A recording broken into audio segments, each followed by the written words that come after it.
He thought buying the abandoned mansion for $12,000 would give his children a fresh start after losing their mother. But what Marcus Davis found hidden beneath the cracked stone fireplace wasn't just treasure. It was a $350 million secret that would test everything he believed about right and wrong and transform a broken family into something the world would never forget. Before we dive into the story, make sure to smash subscribe because tomorrow we have an extra special story for you that will blow your mind. The rain hadn't stopped for 3 days in Silver Ridge, Oregon. It hammered the roof of the cramped apartment where Marcus Davis sat at the kitchen table, staring at a stack of bills that seemed to grow taller every week. The numbers blurred together: electricity, water, rent, groceries. And in the corner, still unopened, the hospital bills from 2 years ago. The ones that reminded him every single day that Sarah was gone. His wife, his best friend, the woman who made him believe he could build anything with his own 2 hands, had been taken by cancer at 34. And Marcus, at 37, was left with 2 beautiful children, a broken heart, and a bank account that was emptier than the space beside him in bed every night. 8-year-old Emma sat on the worn couch doing homework, her dark hair falling across her face as she concentrated on math problems that seemed harder than they should be. 6-year-old Tyler played with wooden blocks on the floor, building towers that inevitably fell, just like everything else in their lives seemed to. The sound of blocks clattering against the thin carpet had become the soundtrack of their evenings. Marcus rubbed his calloused hands across his face, feeling every one of his 37 years pressing down on him like stones. He was a contractor by trade, good with his hands, better with wood and stone than he ever was with words. His grandfather had taught him the craft, showing him how to read a building's bones, how to see potential where others saw only ruin. But work had been slow. Too slow. The bigger companies got the contracts, the ones with fancy websites and multiple crews. Guys like him got the scraps, kitchen repairs, deck replacements, jobs that paid just enough to keep them floating, never enough to swim. 3 months behind on rent. The landlord, Mrs. Chen, had been patient. Her own husband had died young, and she understood what it meant to be left alone with responsibilities that felt too heavy to carry. But patience had limits, and Marcus could feel those limits approaching like a storm he couldn't outrun. The apartment was too small. 2 bedrooms, 1 bathroom, walls so thin he could hear the neighbors arguing about whose turn it was to take out the trash.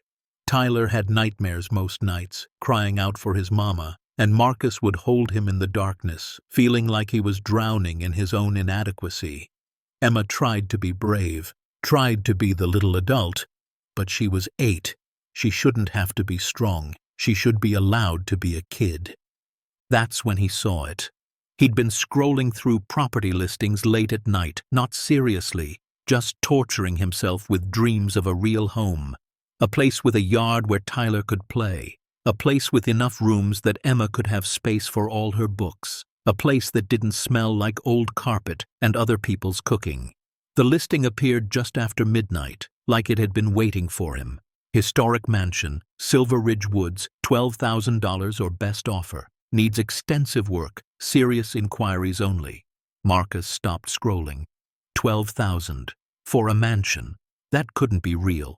Mansions in Oregon, even ones that needed work, went for hundreds of thousands, millions depending on location. This had to be a scam or a typo, but he clicked anyway. The photos loaded slowly on his cheap internet connection. First image, an exterior shot. The place was massive. 3 stories of dark gray stone and weathered timber, surrounded by towering pine trees that seemed to swallow it whole.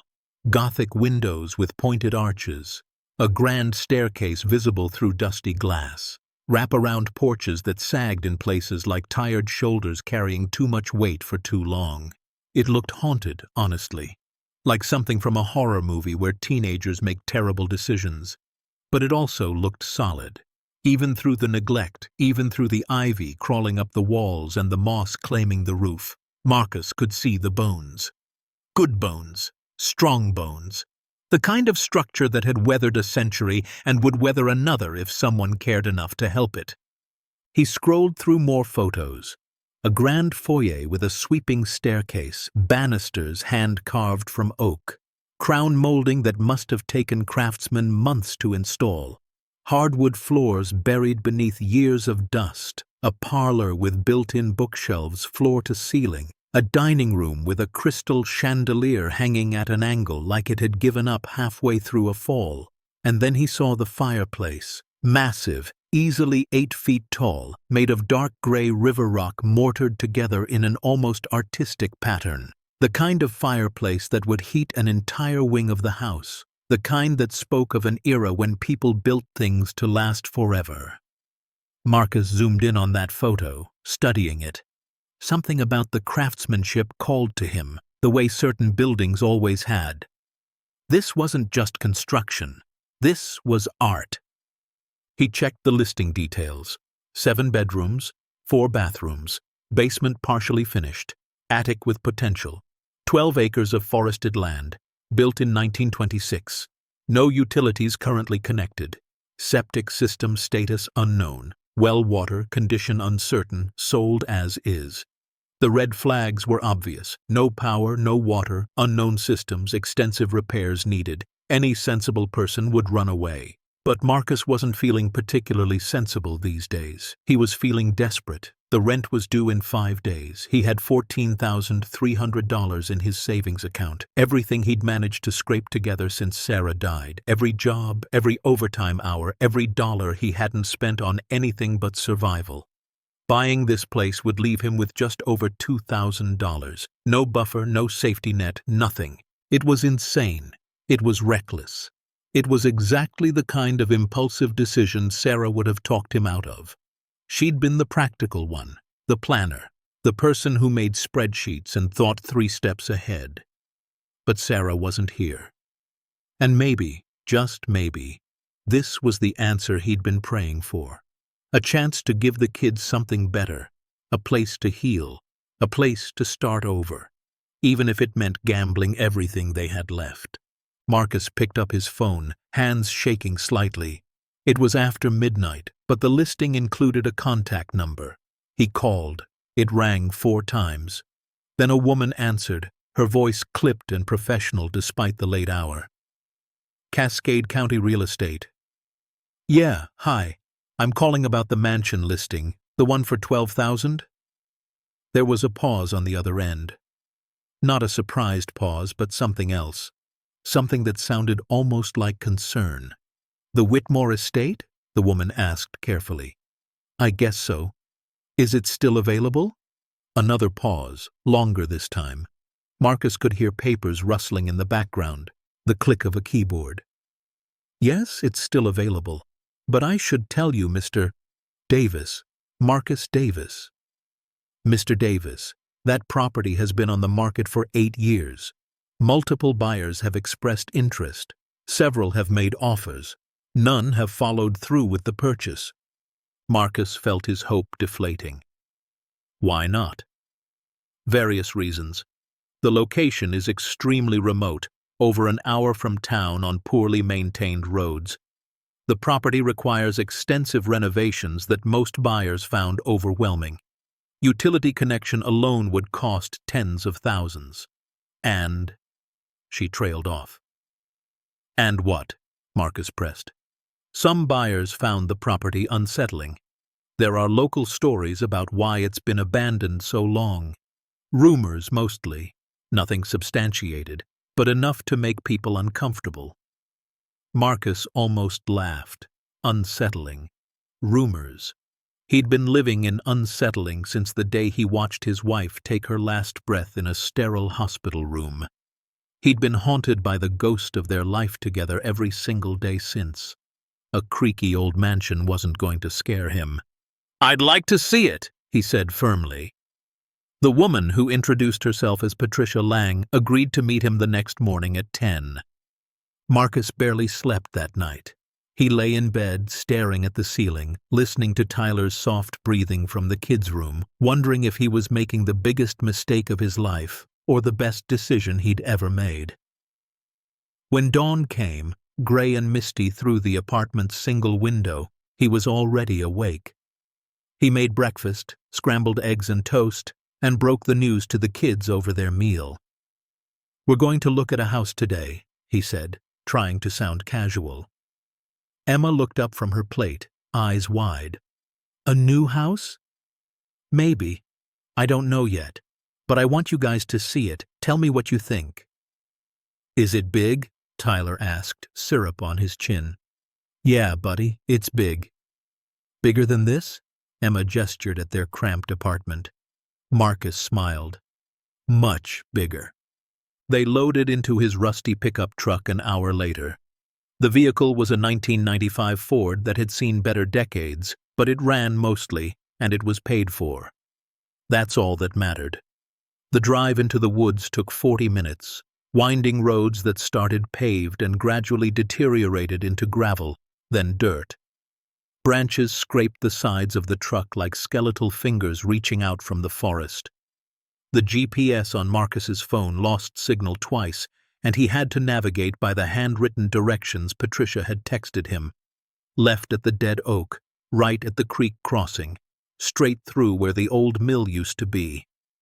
They passed exactly 3 other houses on the entire drive, each one more isolated and weathered than the last. This was deep country, the kind of place where people came to disappear from the world, where secrets could be kept and no one would ever know. "Daddy, where are we going?" Emma asked from the back seat, her voice small. "To look at the house, sweetheart. It's just a little further." "It feels like we're going to the end of the world," she said. Marcus glanced at her in the rearview mirror. Sometimes Emma said things that were far wiser than her 8 years should allow. "Maybe we are, Em. Maybe that's okay."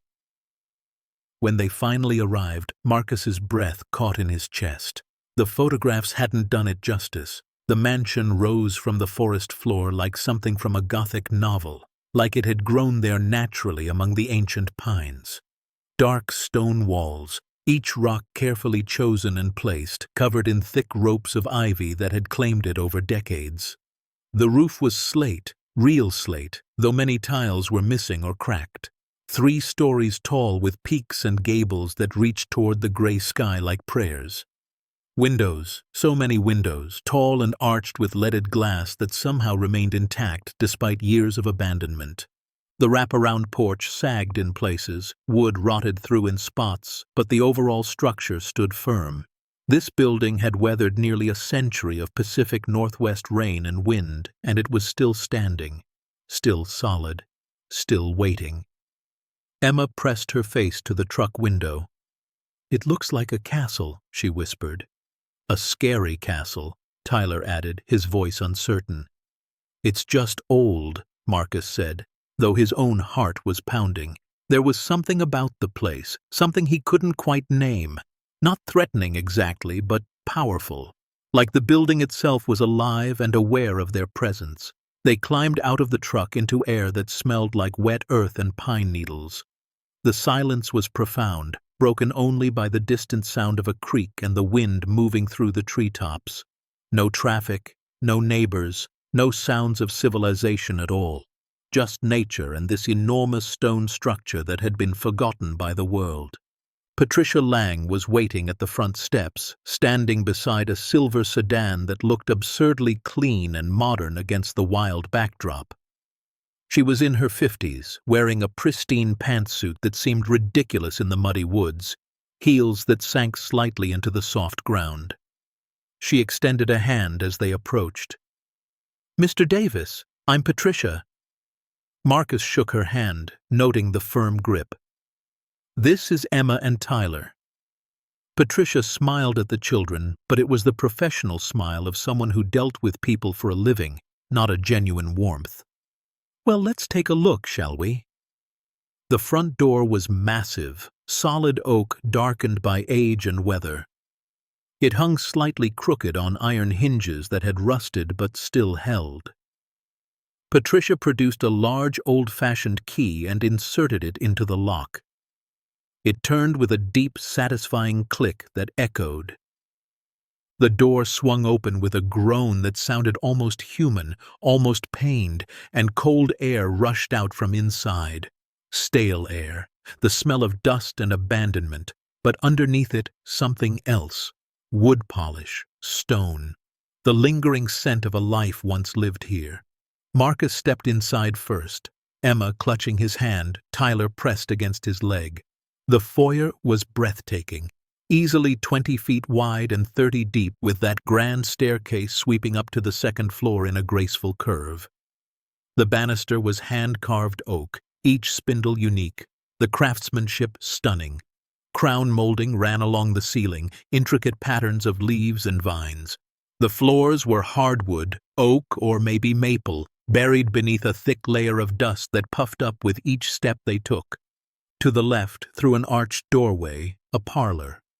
Built-in bookshelves covered an entire wall, empty now but clearly designed to hold a significant library.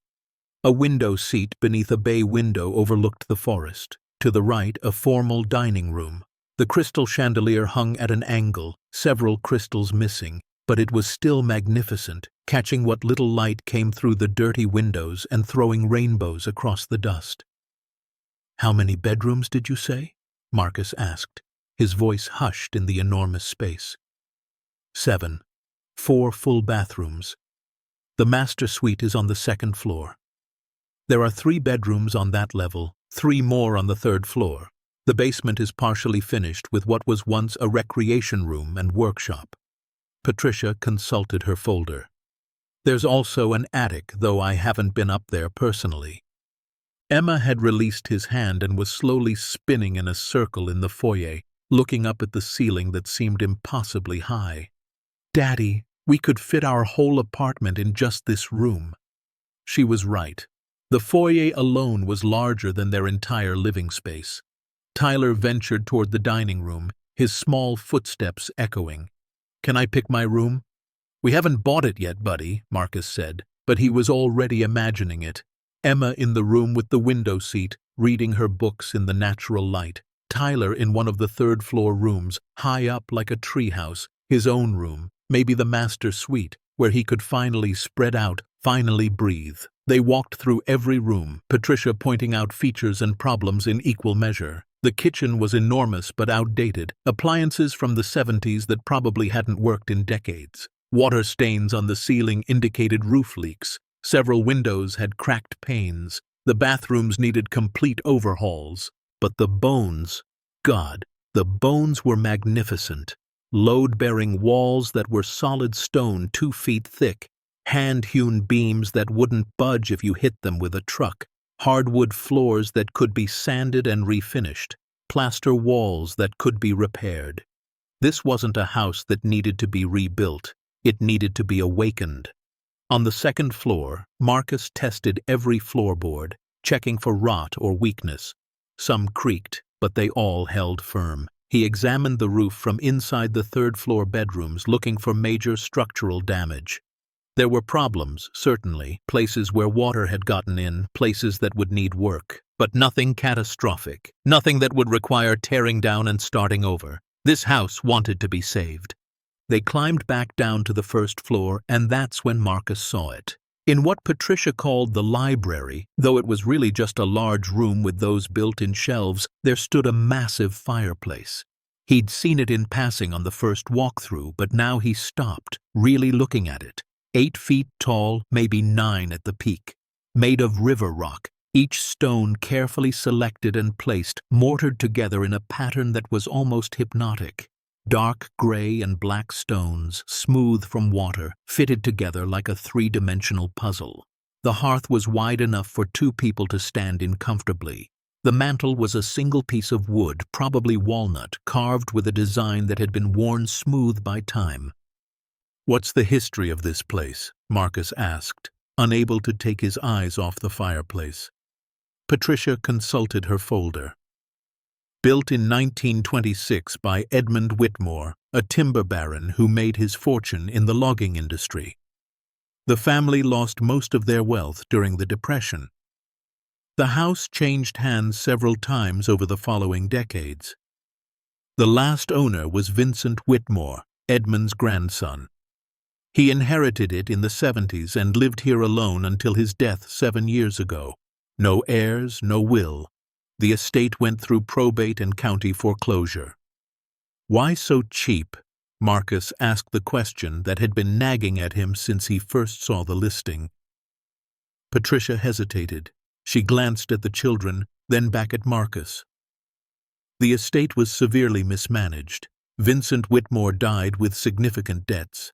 Back taxes on the property alone exceeded the assessed value. The county just wants it sold to someone who will maintain it and pay future taxes. The price reflects the condition and the remoteness. But her voice carried something else, something she wasn't saying. Marcus knew when people were holding back. What else? He pressed. Patricia shifted her weight, uncomfortable. There are local rumors. Stories about why Vincent lived here alone for so long, why he never allowed visitors. Some people say he was paranoid, possibly mentally ill. Others claim he was protecting something, though no one knows what. After his death, the county did a basic inventory for the estate sale. They found nothing of value, just old furniture and books. But the stories persisted. What kind of stories? Emma asked, suddenly interested. Patricia smiled at her. Just silly small-town gossip, sweetie. Nothing to worry about. But Emma was perceptive. You're scared of this house. Patricia's smile faltered. I'm not scared. I just think potential buyers should be aware of the property's history and reputation. Marcus walked closer to the fireplace, running his hand along the cold stone. I think it's beautiful, he said quietly. He could feel the work that had gone into it, the hours, the skill, the intention. Someone had built this fireplace to last forever. Someone had cared deeply about getting every stone exactly right. Tyler appeared at his side, small hand reaching up to touch the rocks. It's cold, Daddy. Fireplaces usually are when there's no fire, buddy. But Tyler was right. It was cold. Not just cool, but deeply cold, like the stones themselves had been refrigerated. Marcus filed that observation away, not sure what to make of it. They spent another hour exploring. The basement was dark and musty but dry, the foundation solid. The attic was dusty and filled with old furniture covered in sheets, like ghosts waiting to be awakened.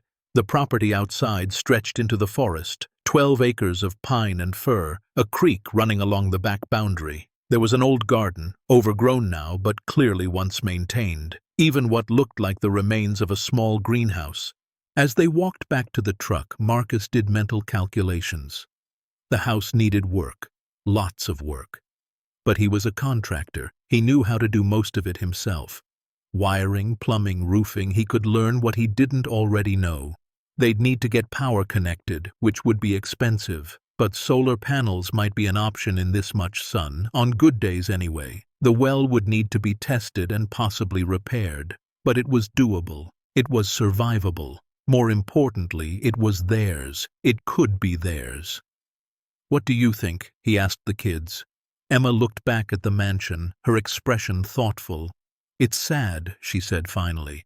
The house is sad, like it's been waiting a long time for someone to come home. That's a nice way to think about it, Marcus said, his throat tight. Tyler nodded in agreement with his sister. Can we make it happy again? Yeah, buddy. I think we can. That night, back in their cramped apartment, Marcus sat alone after putting the kids to bed. He opened his laptop and looked at his bank statement. $14,317.42. Everything he had in the world. He looked at the photos of the mansion he'd taken on his phone, the grand staircase, the stone fireplace, the forest stretching out endlessly. He thought about Sarah, about what she would say. She'd probably call him crazy. She'd point out all the risks, all the ways this could go wrong. But she'd also been the one who taught him to dream, to believe that broken things could be fixed, that with enough care and effort anything could be beautiful again. He picked up his phone and called Patricia. I'll take it, he said before he could change his mind. There was silence on the other end. Then, Mr. Davis, are you certain? I strongly encourage you to have the property inspected before. I'm certain, I'll have the money wired tomorrow. Moving day came 1 week later. Marcus had borrowed a trailer from Keith, an old friend from his contracting days, who showed up at 6 in the morning with coffee and concern etched into every line of his face. "Man, I hope you know what you're doing," Keith said as they loaded boxes. "Me too," Marcus admitted. "This place is in the middle of nowhere. No neighbors, no cell service, no nothing. If something happens, we'll figure it out. And the kids, Marcus, they just lost their mom. Is uprooting them to some haunted mansion really the best?" "It's not haunted." "I didn't say it was. I said some. As in, that's what people say." Keith handed him a particularly heavy box. "Just be careful, okay? And call me if you need anything. I'm serious. Anything at all." They drove in convoy through the woods, Keith's truck following Marcus's, the afternoon sun filtering through the pines in golden shafts. When they pulled up to the mansion, Marcus felt a surge of something he hadn't felt in 2 years. Hope. Maybe mixed with terror, but hope nonetheless. Emma and Tyler ran ahead, their voices echoing through the empty halls. "I want the tower room," Emma shouted. "I want the one with the window seat," Tyler countered, confused about which room had what. Marcus smiled, his first real smile in months. Keith helped him unload, making multiple trips up and down the grand staircase, but he didn't stay long. There was something about the house that made him uncomfortable, though he didn't say it directly, just excuses about getting back before dark, about his wife expecting him for dinner. By 4 in the afternoon, they were alone, Marcus, Emma, Tyler, and a mansion full of echoes. That first night, they slept in sleeping bags in what would eventually become the living room, the one with the massive fireplace. Marcus had brought firewood, and he built a fire, stacking logs carefully in the enormous hearth. The flames caught quickly, crackling and popping, sending shadows dancing across the walls. Tyler fell asleep almost immediately, exhausted from exploring. Emma stayed awake longer, watching the flames, her face thoughtful. "Daddy," she said quietly. "Yeah, sweetheart? Do you think Mom would like this house?" Marcus's throat tightened. "I think she'd love it, Em. I think she'd love that we're here together, trying something new." "Me too," Emma whispered. She rolled over, burrowing into her sleeping bag. "Night, Daddy." "Night, baby." Marcus sat watching the fire die down, listening to the old house settle around them. Every old building had sounds, creaks and groans as wood expanded and contracted with temperature changes. But this house seemed particularly vocal, like it was talking to itself, telling stories in a language he didn't quite understand. Around midnight, when the fire had burned down to embers, Marcus stood and stretched. He walked to the fireplace, intending to add one more log to keep them warm through the night. That's when he noticed it.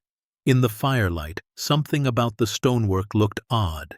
There, about waist-high on the right side, 3 stones that didn't quite match the others.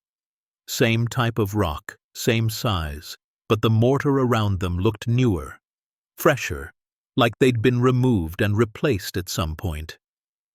Marcus knelt down, running his fingers along the seam. The mortar crumbled slightly at his touch, powdery and dry. He pressed gently on one of the stones. It shifted. Just a fraction of an inch, but it moved. His heart started beating faster. He glanced back at the sleeping children, making sure they were still out, then pulled a screwdriver from his toolbox. Working carefully, quietly, he scraped away the mortar around the first stone. It came out easily, too easily. Someone had placed this stone recently, in the last few years, and had done a deliberately poor job of mortaring it. He lifted the stone out. Behind it, darkness. He grabbed his flashlight and shone it into the gap. More stones behind the first, but these were loose too. He pulled out a second stone, then a third. The gap widened. He could feel air moving from beyond the wall, cool and dry. Marcus's hands shook as he removed more stones, working faster now, unable to stop himself, even though a voice in his head said this was crazy, said he should leave it alone, said some things were hidden for a reason. After removing 10 stones, the gap was large enough to see through properly. He shone his flashlight into the opening and his breath caught in his throat. A chamber. A sealed chamber, roughly 6 feet wide and maybe 8 feet deep, carved into the foundation of the house, and inside, shapes. Rectangular shapes leaning against the walls, wrapped in cloth and plastic. His mind raced. What did people hide in walls? Money? Documents? Please, God, not bodies. Marcus looked back at his children one more time. They slept peacefully, Emma's arm thrown over Tyler protectively, even in sleep. He should wait until morning. He should call someone. He widened the gap and climbed through. The chamber was surprisingly dry, sealed from moisture by what looked like some kind of vapor barrier. His flashlight swept across the space, and his heart hammered against his ribs so hard he thought it might burst through. There were dozens of wrapped objects. He approached the nearest one, hands shaking, and carefully pulled back the corner of the cloth. Canvas. Oil on canvas. Even in the dim light from his flashlight, he could see the quality. Rich colors, careful brush strokes, the kind of painting that spoke of skill and time and intention. This wasn't a print or a reproduction. This was real. He unwrapped it fully. A portrait of a woman in Renaissance-style clothing, her expression serene, her hands folded in her lap. The detail was extraordinary. Every fold of fabric, every strand of hair, rendered with breathtaking precision. In the bottom corner, a signature he didn't recognize but that looked important, historical. Marcus's legs went weak. He sat down hard on the stone floor, his mind unable to process what he was seeing. He unwrapped another painting. A landscape, mountains and sky, light breaking through clouds in shafts of gold. Another signature, another name he didn't know. There were more. He counted them, his flashlight moving from one to another. 32 wrapped objects against the walls. All paintings as far as he could tell. And there were other things too. Small sculptures in protective crates. Bronze and marble pieces, each carefully preserved. Wooden boxes that might contain documents or smaller items. This wasn't a homeowner's private collection. This was something else, something significant, something that had been deliberately hidden. Marcus climbed back out of the chamber and stood in the living room, breathing hard. His children slept peacefully near the dying fire. Above them, 3 floors of empty rooms. Around them, 12 acres of isolated forest. And beneath them, beneath the floorboards they'd walked across all evening, a secret. A massive, inexplicable secret. He looked at the opening in the fireplace, at the darkness beyond. Then he carefully, quietly, placed the stones back one by one, sealing the chamber again. Not permanently. Just until morning. Just until he could think clearly, could figure out what to do. Because whatever this was, whatever he'd found, it was going to change everything. And Marcus Davis, a widowed contractor who'd bought this mansion for $12,000 hoping to give his kids a fresh start, had just stumbled into something far bigger than a new home. He'd stumbled into a mystery that might save them or destroy them, and he had absolutely no idea which. Marcus didn't sleep that night. He lay in his sleeping bag staring at the ceiling, listening to the house breathe around him, listening to his children's soft breathing, and thinking about the darkness behind those stones. Every time he closed his eyes, he saw that portrait. The woman's serene face, the extraordinary detail, the signature in the corner that looked important, that felt important. His mind spun with questions that had no answers. What was down there? How much was there? Why had it been hidden? And the biggest question of all, what was he supposed to do about it? When dawn finally broke, gray light filtering through the dusty windows, Marcus was already awake. Emma and Tyler stirred in their sleeping bags, and he forced himself into motion. Breakfast first. Normalcy first. He made scrambled eggs on the camp stove he'd brought, served them with slightly stale bread, and watched his children eat in the grand dining room, their small voices echoing in the enormous space. "Can we explore more today?" Tyler asked, egg on his chin. Maybe later, buddy. I've got some work to do on the house first. What kind of work? Emma was always curious, always wanting to understand. Just checking some things in the walls, making sure everything's solid. It wasn't a lie, exactly. After breakfast, Marcus set the kids up with coloring books and toys in the parlor, within eyesight but far enough from the fireplace that they wouldn't see what he was doing. Then he gathered his tools, a proper pry bar this time, a hammer, a chisel, work gloves, a better flashlight, the big rechargeable one he used for construction sites. His hands shook as he approached the fireplace. This was it. Once he opened that wall properly, once he really looked at what was inside, there was no going back, no pretending he hadn't seen it, no unseeing what couldn't be unseen. He began removing the stones, working carefully but quickly. They came out easier now that he knew the pattern, knew which ones were loose and which were structural. Within 20 minutes, he had an opening large enough to climb through comfortably. He glanced toward the parlor. Emma and Tyler were absorbed in their coloring, arguing quietly about whether dinosaurs could be purple. Good. He grabbed his flashlight and descended into the chamber. In the full light of his powerful torch, the space looked different. Larger, somehow. The ceiling was about 7 feet high, carved directly into the foundation stone.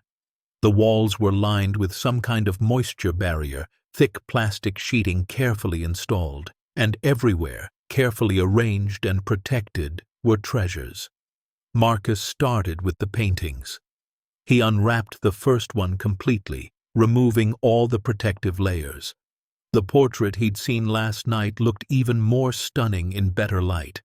The woman's dress was emerald green, the fabric painted with such skill that he could almost see the texture of silk. Her jewelry gleamed with tiny highlights of gold paint. Her eyes seemed to follow him as he moved. He checked the signature again. Something that looked like Rossetti, but he wasn't certain. The date beneath it read 1867, 158 years old. His heart hammered as he moved to the next painting. This one was a landscape, rolling hills beneath a dramatic sky, clouds breaking to reveal shafts of golden sunlight. The style was different, looser, more impressionistic. The signature was clearer this time. Monet, Claude Monet. Marcus knew that name. Everyone knew that name. He carefully leaned it against the wall and moved to the next. A ballet scene, dancers in mid-performance, their tutus rendered in delicate whites and pinks. The movement was captured so perfectly he could almost hear the music. This one was signed Degas. His legs went weak. Monet. Degas. These weren't just paintings. These were masterworks. He unwrapped painting after painting, his hands increasingly shaky. A Renoir, soft and romantic. A Picasso from his blue period, haunting and melancholic. A vivid Van Gogh that hurt to look at, the colors so intense they seemed to vibrate. Modern pieces, too, artists he didn't recognize but whose skill was undeniable. Abstract works, portraits, still lifes, landscapes. 32 paintings in total, each one carefully preserved, each one extraordinary. But there was more. The sculptures were equally impressive. A bronze horse, every muscle captured mid-gallop. A marble bust of a young man, classical Roman style, the stone polished to an almost translucent smoothness. Several smaller pieces that looked ancient, possibly Greek or Egyptian, weathered by time but still beautiful. And then there were the documents. Marcus found 3 wooden crates, each one sealed with wax that had cracked with age. He opened the first carefully. Inside, wrapped in acid-free paper, were letters. Hundreds of them, organized by date. He pulled one out at random, dated June 14, 1973. Dear Vincent, I've secured the Rousseau as discussed. The seller believes it to be a reproduction, but your instincts were correct. The pigment analysis confirms authenticity. This brings our private collection to 47 pieces. I trust you're maintaining absolute discretion. As always, Destroy this letter after reading. C. Marcus's stomach twisted. Private collection. Discretion. Destroy this letter. This wasn't just art appreciation. This was something covert, possibly illegal. He dug deeper into the crate, finding more letters, bills of sale, certificates of authentication from various experts, all dated between 1968 and 2004. And at the bottom, a leather-bound journal. He opened it with trembling hands. The handwriting was elegant but increasingly shaky as the entries progressed, like it had been written over many years by someone slowly aging. The first entry was dated March 12, 1988. They're closing in. The auditors, the investigators, the questions that never end. I knew this day would come. I've spent 40 years building this collection, piece by piece, acquisition by acquisition, some obtained through legitimate channels, some through means I'm not proud of, but they're mine, my life's work, my legacy, the only thing I've ever truly loved. I can't let them take it. I can't let them destroy what I've built, auction it off to the highest bidder, scatter it to the winds. So I'm hiding it, all of it, in the one place no one would think to look. My grandfather's house, the mansion everyone believes is worthless. I'm sealing the chamber tonight. If anyone ever finds this, know that I did what I believed was necessary. This art deserves to be preserved, protected, cherished, not seized by governments or sold to pay debts. I regret nothing. Vincent Whitmore. Marcus sat on the cold stone floor, the journal open in his lap, and tried to process what he was reading. Vincent Whitmore. The last owner. The reclusive grandson who'd died 7 years ago. He'd been hiding stolen art, or at least questionably obtained art, and now Marcus owned it. All of it. He flipped through more journal entries, reading snippets. October 1992. Added the Matisse today. Cost me nearly everything I had left, but worth it. The colors sing. July 1997. Mother died. Left me nothing but debt. She never understood. None of them did. December 2001. The collection is complete. 63 pieces total. I'll never add another.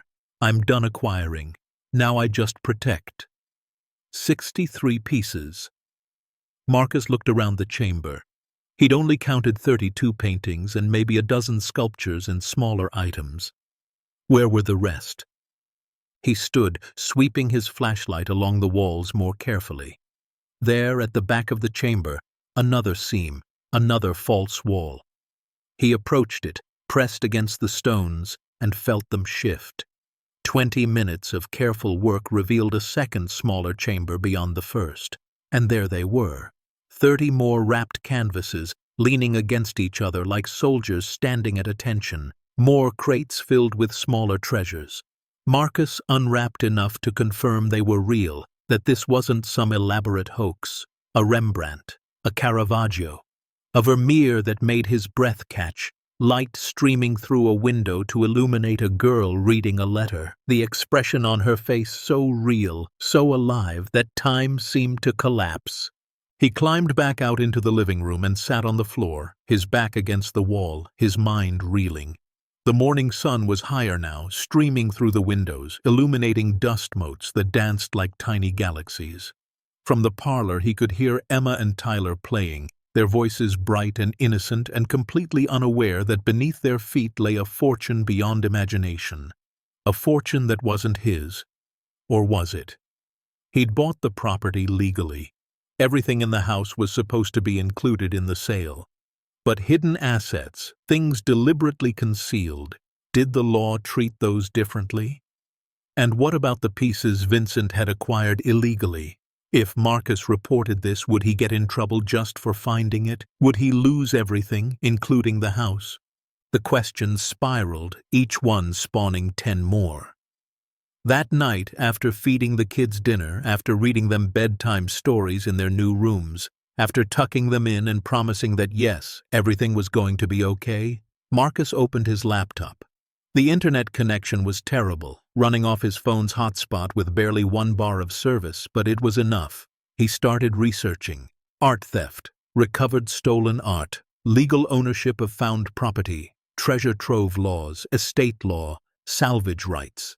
The rabbit hole went deep. Some cases, finders were rewarded handsomely. Museums and original owners paid substantial finder's fees, percentages of the artwork's value. Other cases, finders were prosecuted for receiving stolen property even if they'd had no knowledge of the theft. It seemed to depend entirely on the circumstances, the jurisdiction, the specific pieces involved, and frankly, how good your lawyer was.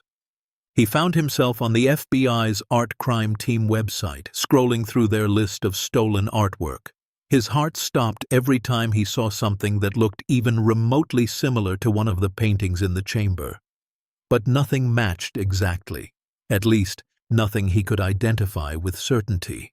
The quality of the photos on his phone from the chamber was poor, and his knowledge of art history was basically non-existent.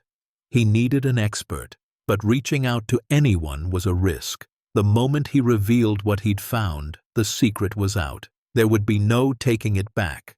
He could try to sell the collection quietly, off the books. There were black market dealers, he'd read about them in his research, people who moved stolen art for huge sums, no questions asked. He could be rich overnight, could give Emma and Tyler everything they'd ever need, could buy a normal house in a normal neighborhood with normal neighbors and normal problems. But even as the thought formed, he knew he couldn't do it. Not because he was particularly noble, but because Sarah wouldn't have wanted that. He could almost hear her voice in his head. "Marcus, you can't build a good life on a bad foundation." She'd said that to him once when he'd contemplated cutting corners on a job to save money. The shortcuts always cost more in the end.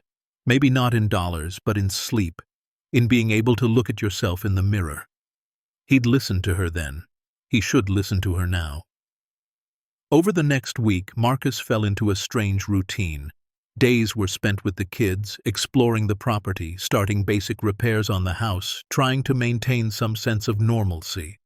But nights, after Emma and Tyler were asleep, he descended into the chamber. He photographed every piece, dozens of images from multiple angles. He carefully documented everything he found, creating spreadsheets with descriptions, signatures, dates, conditions.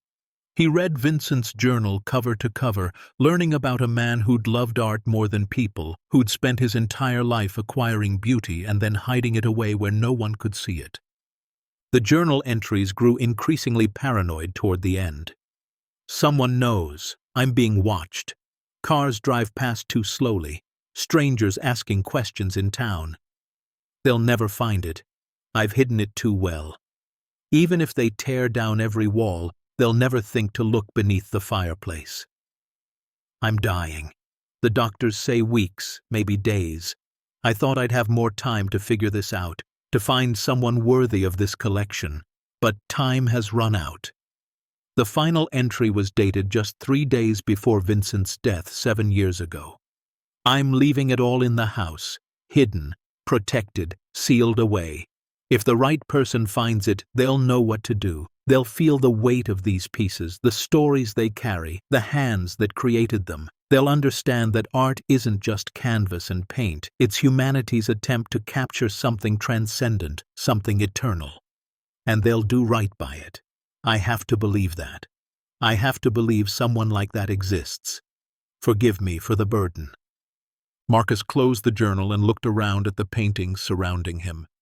Vincent had died believing in some mythical, perfect person who would discover this collection and automatically know the right thing to do.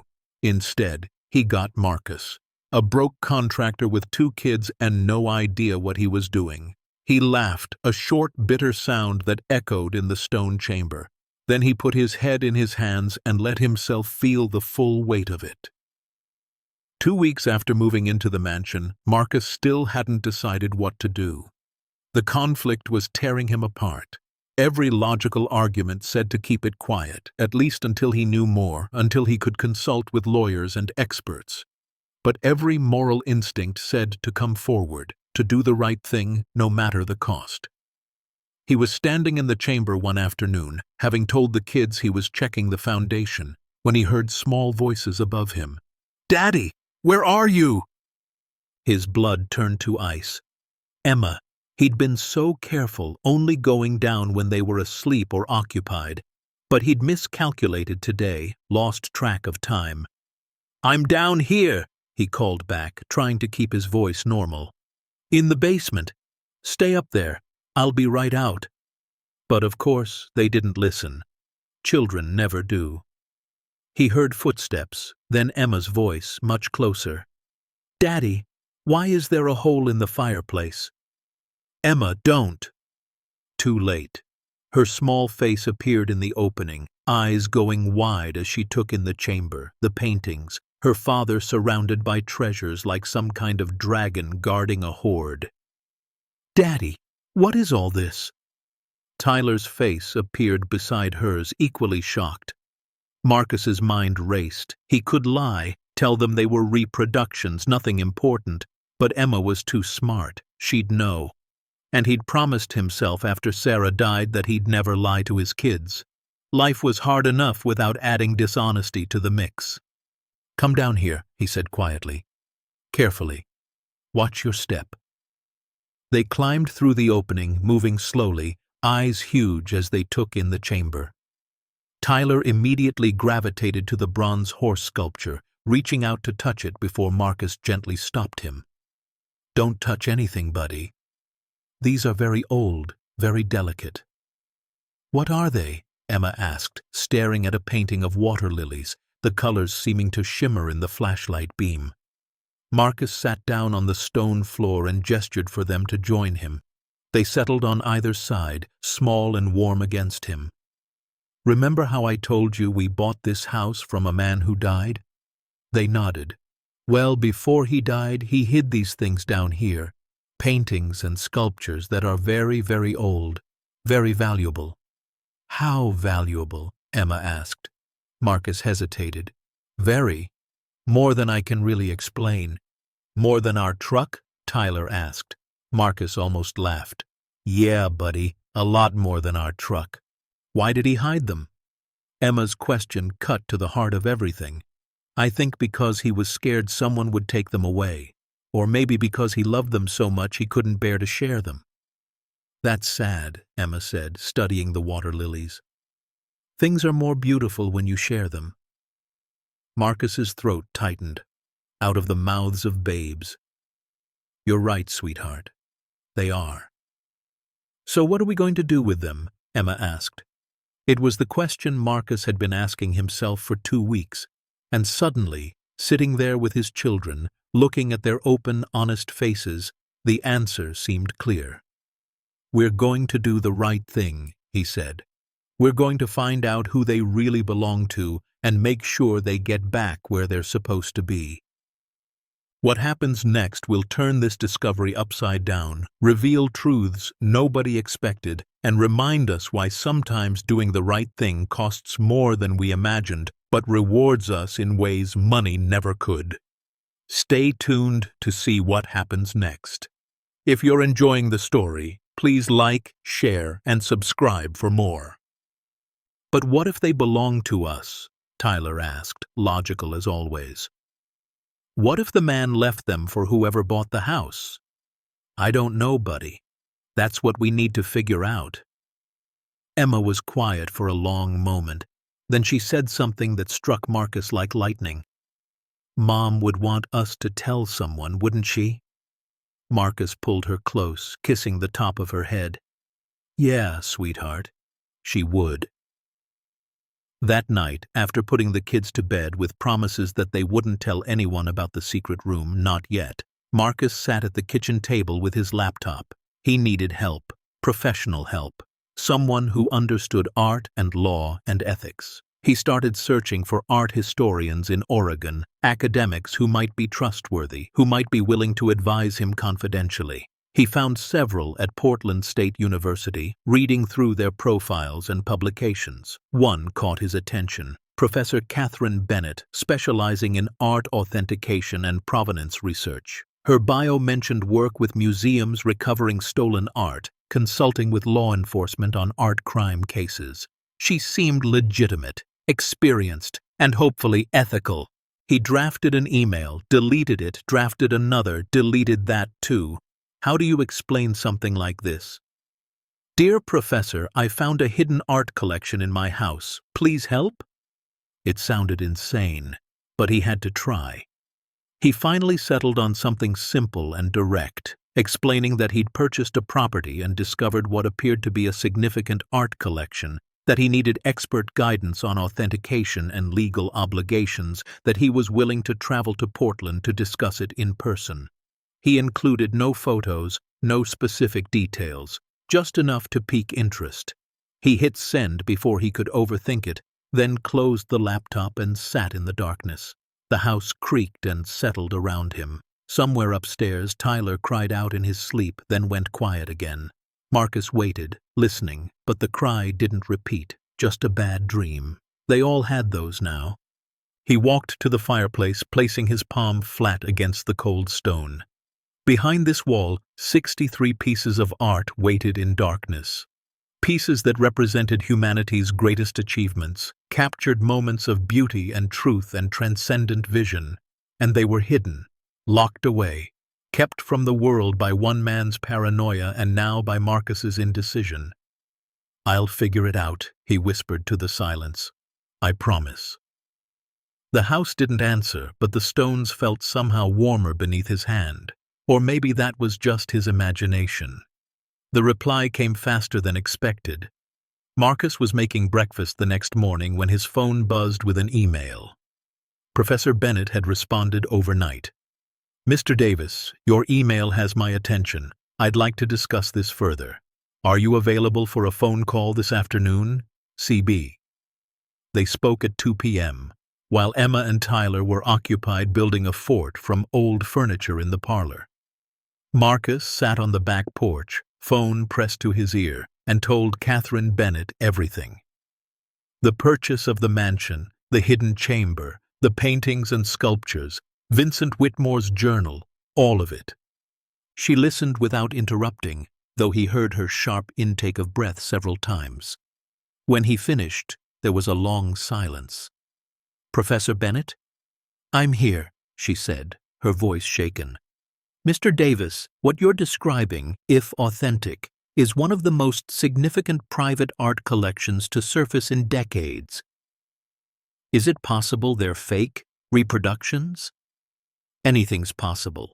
But based on what you've described, the level of detail, the signatures, the way they were preserved, I'd say it's unlikely.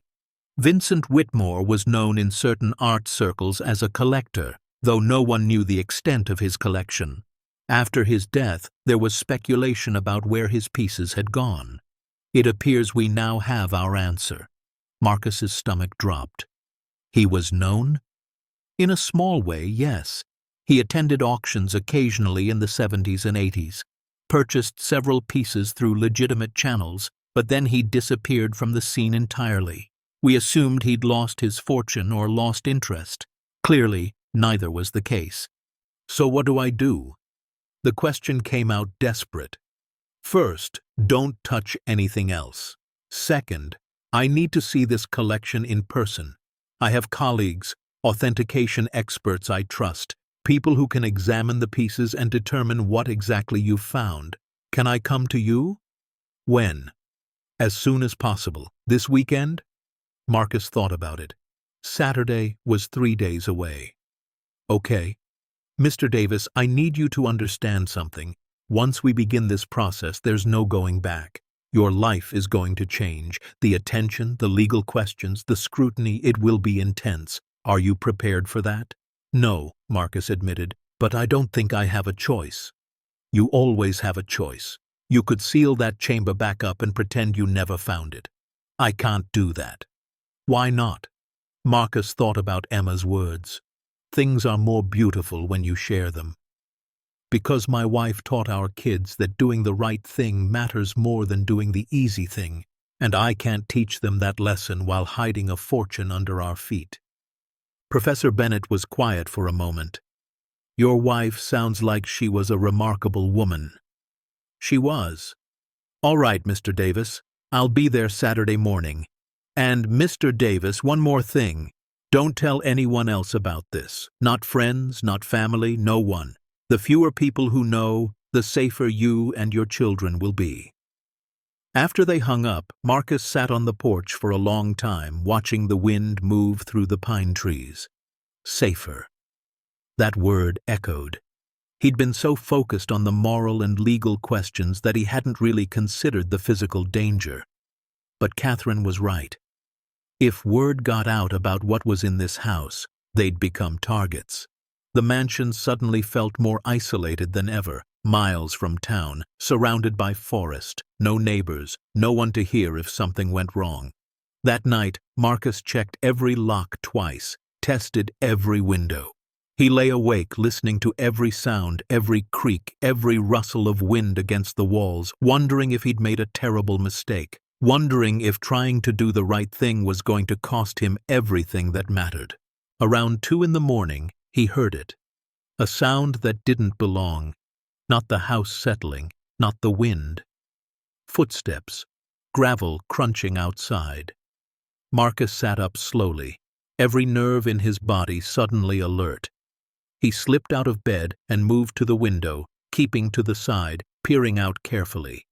A figure stood at the edge of the clearing, barely visible in the moonlight, just standing there, watching the house. Marcus's heart hammered. He moved through the dark hallway to the kids' rooms, checking on them, both asleep, safe, for now.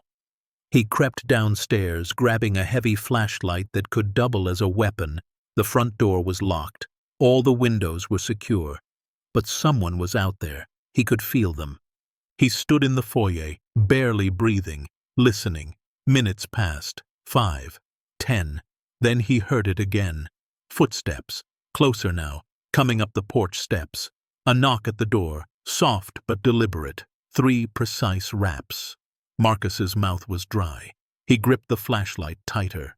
"Who's there?" he called through the door, trying to keep his voice steady. Silence. Then a voice, male, older, cultured.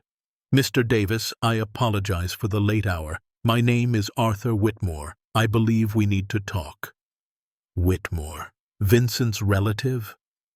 Marcus hesitated, every instinct screaming that this was wrong, that opening the door was a mistake. But curiosity won. He flipped on the porch light and cracked the door open, leaving the chain engaged. An elderly man stood on the porch, maybe 70, dressed in an expensive coat despite the late hour. Silver hair, sharp eyes, the bearing of someone accustomed to being obeyed. "How do you know my name?" Marcus demanded. "I know a great deal, Mr. Davis. I know you purchased this property 2 weeks ago.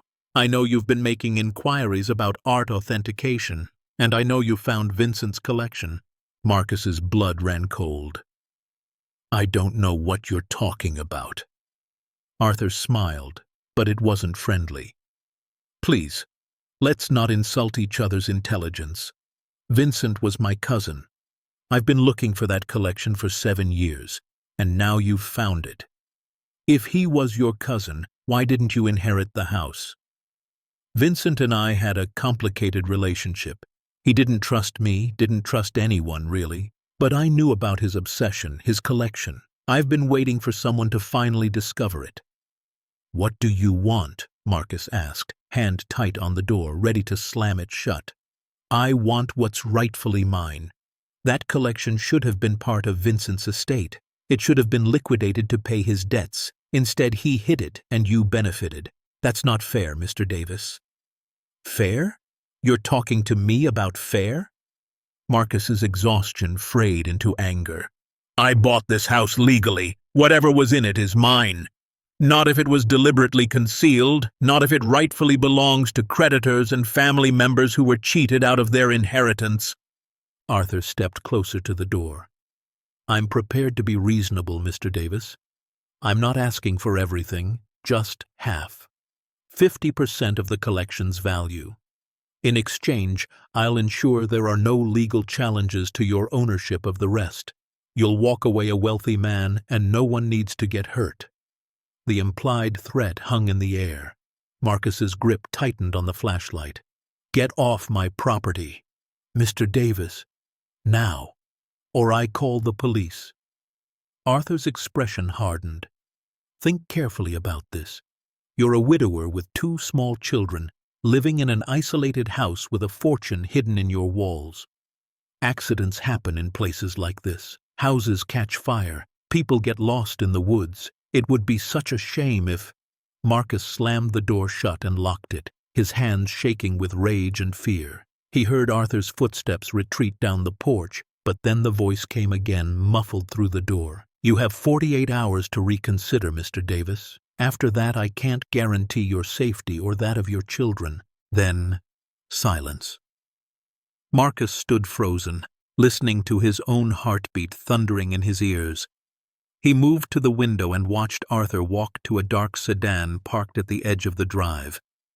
The car started, headlights cutting through the darkness, and slowly drove away. Marcus locked every door, every window, checked them all twice.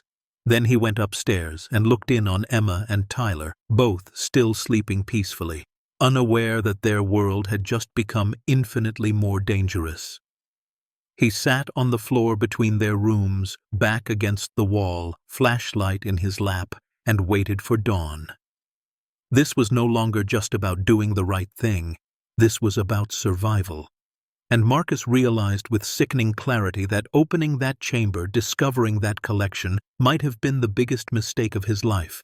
Or it might be the thing that finally taught him what he was truly capable of. Either way, there was no going back now.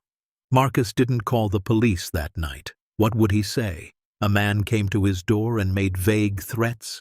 He had no proof, no witnesses, nothing but his own fear and the memory of Arthur Whitmore's cold eyes. Instead, he sat awake until sunrise, listening to every sound, jumping at every creak, his body rigid with protective vigilance. When Emma and Tyler woke, he made them breakfast with shaking hands and tried to act like everything was normal. But Emma saw through him immediately. She always did. "Daddy, you look tired," she said, studying him over her cereal. "Didn't sleep great, sweetheart." "Bad dreams?" Tyler asked. "Something like that." He wanted to tell them about Arthur, wanted to warn them, but what could he say that wouldn't terrify them? That a stranger had come in the night threatening their safety? That the treasure beneath their feet had made them targets? They were 8 and 6. They'd already lost their mother. How much fear could children that small carry? By the time Professor Catherine Bennett arrived that Saturday morning, Marcus felt like he'd aged 10 years. She pulled up in a silver Honda accompanied by 3 other vehicles, a small convoy that looked absurdly official against the wild backdrop of the forest. Marcus watched from the porch as 5 people emerged, all carrying equipment cases and looking around at the mansion with expressions ranging from curiosity to concern. Catherine was in her late 50s, gray hair pulled back in a practical bun, dressed in jeans and a blazer that split the difference between academic and adventurer. She approached the porch with her hand extended. "Mr. Davis, thank you for trusting me with this." Marcus shook her hand, noting the firm grip. "I'm not sure I had a choice." "You always have a choice. The fact that you made this one tells me a great deal about your character." She gestured to her companions. "This is Dr. Yuki Tanaka, authentication specialist. Helena Cross, art conservator. James Sullivan, our digital archivist. And this is Richard Hartley, an attorney who specializes in cultural property law." Marcus shook hands with each of them, feeling completely out of his depth. The attorney, Hartley, was in his 60s, wearing a suit that probably cost more than Marcus's truck, with the kind of presence that suggested he was used to courtrooms and high-stakes negotiations. "Before we proceed," Hartley said, his voice carrying a weight of authority, "I need to establish attorney-client privilege. Mr. Davis, I'm prepared to represent you in this matter on a contingency basis. That means I don't get paid unless you do, but I need your permission to act as your legal counsel." "Why would you do that?" Marcus asked suspiciously. "Because cases like this, if handled properly, can be extraordinarily lucrative for everyone involved. And because Catherine tells me you're trying to do the right thing, which is rare enough in this business to be worth protecting. Marcus glanced at Catherine, who nodded encouragingly. Okay, yes, I need a lawyer. Good. Now, everything you tell me from this point forward is protected. And Mr. Davis, I need you to understand that by revealing this collection, you're potentially opening yourself to numerous legal challenges regarding ownership, possession, and even criminal liability if any pieces prove to be stolen. I understand. Do you? Because once we cross this threshold, once we document what's in that chamber, there's no going back. Your life will never be the same. Marcus thought about Arthur Whitmore's threat, about the sleepless night, about Emma's worried eyes at breakfast. It's already not the same. They spent the next hour inside while Marcus explained everything. The purchase, the discovery, Vincent's journal, Arthur's late-night visit. Hartley's expression grew increasingly serious as Marcus recounted Arthur's threats. Did he explicitly threaten you? He said accidents happen, that houses catch fire, that people get lost in the woods. Then he gave me 48 hours to agree to give him half the collection. That's extortion. We need to report this to the police immediately. What if that makes it worse? What if he… Marcus glanced toward the stairs where Emma and Tyler were playing in their rooms. What if he goes after my kids? Hartley's expression softened. Mr. Davis, I've dealt with men like Arthur Whitmore before. They rely on fear and intimidation. The best way to neutralize them is documentation and legal action. We'll get a restraining order, we'll have police patrols increased in this area, and we'll make it very clear that any further threats will result in immediate prosecution. But first, Catherine interjected, we need to see what we're dealing with. May we examine the collection? Marcus led them to the fireplace. The group watched in silence as he removed the stones, revealing the opening to the chamber. Dr. Tanaka went in first with Helena, both carrying lights and equipment. Marcus heard their exclamations echoing from within the stone walls. Oh my God! Is that an original Monet? Look at the preservation. It's extraordinary. There must be 50 pieces down here. 63, Marcus said quietly. According to Vincent's journal, 63 pieces total. They worked for hours. Marcus could hear cameras clicking, voices murmuring in professional tones, the careful sound of experts handling priceless objects. Emma and Tyler appeared on the stairs twice, curious about all the strangers, but Marcus sent them back up with promises of explanations later and tablets loaded with movies to keep them occupied.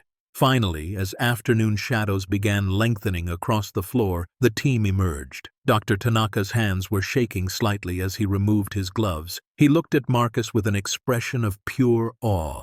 Mr. Davis, you've found something extraordinary.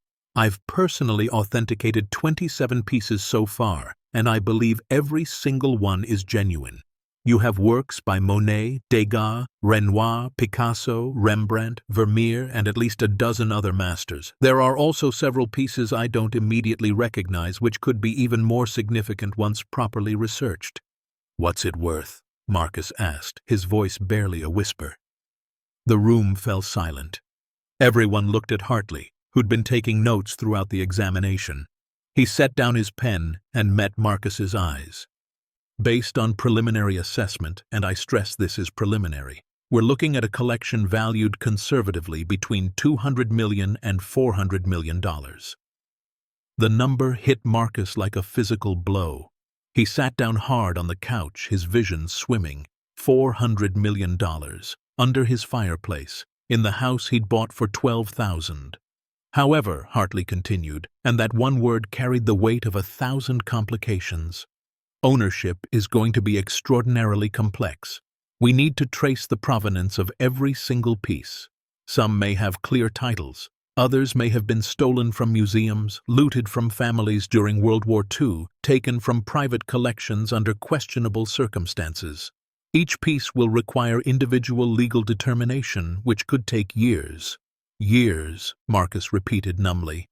And during that time, During that time, the collection stays here under seal. We'll install security, climate control, monitoring systems. This house effectively becomes a vault. You'll be appointed the legal custodian responsible for the collection's safety while ownership is determined.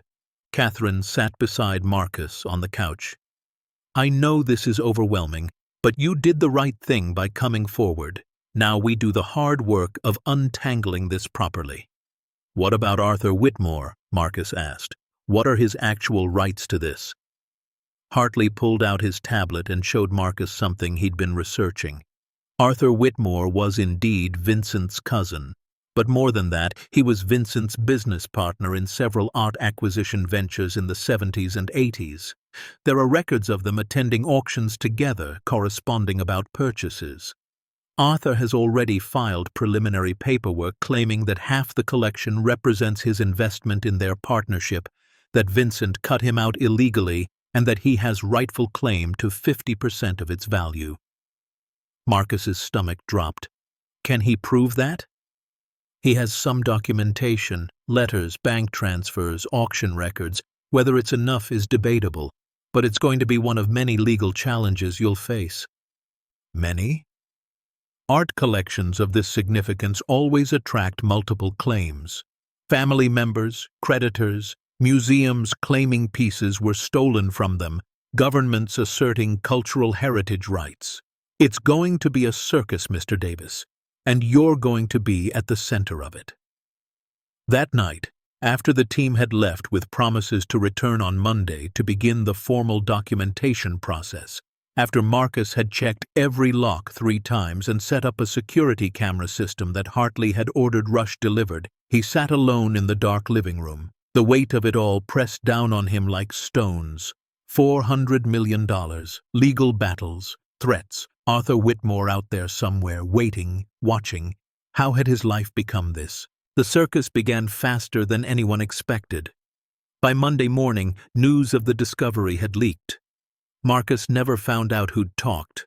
One of the authentication team, someone at the county records office, maybe just a lucky reporter following leads. But by 10 a.m., the first news van pulled up the long driveway. By noon, there were 5. Reporters clustered at the edge of his property, cameras pointed at the house, trying to get shots through the windows.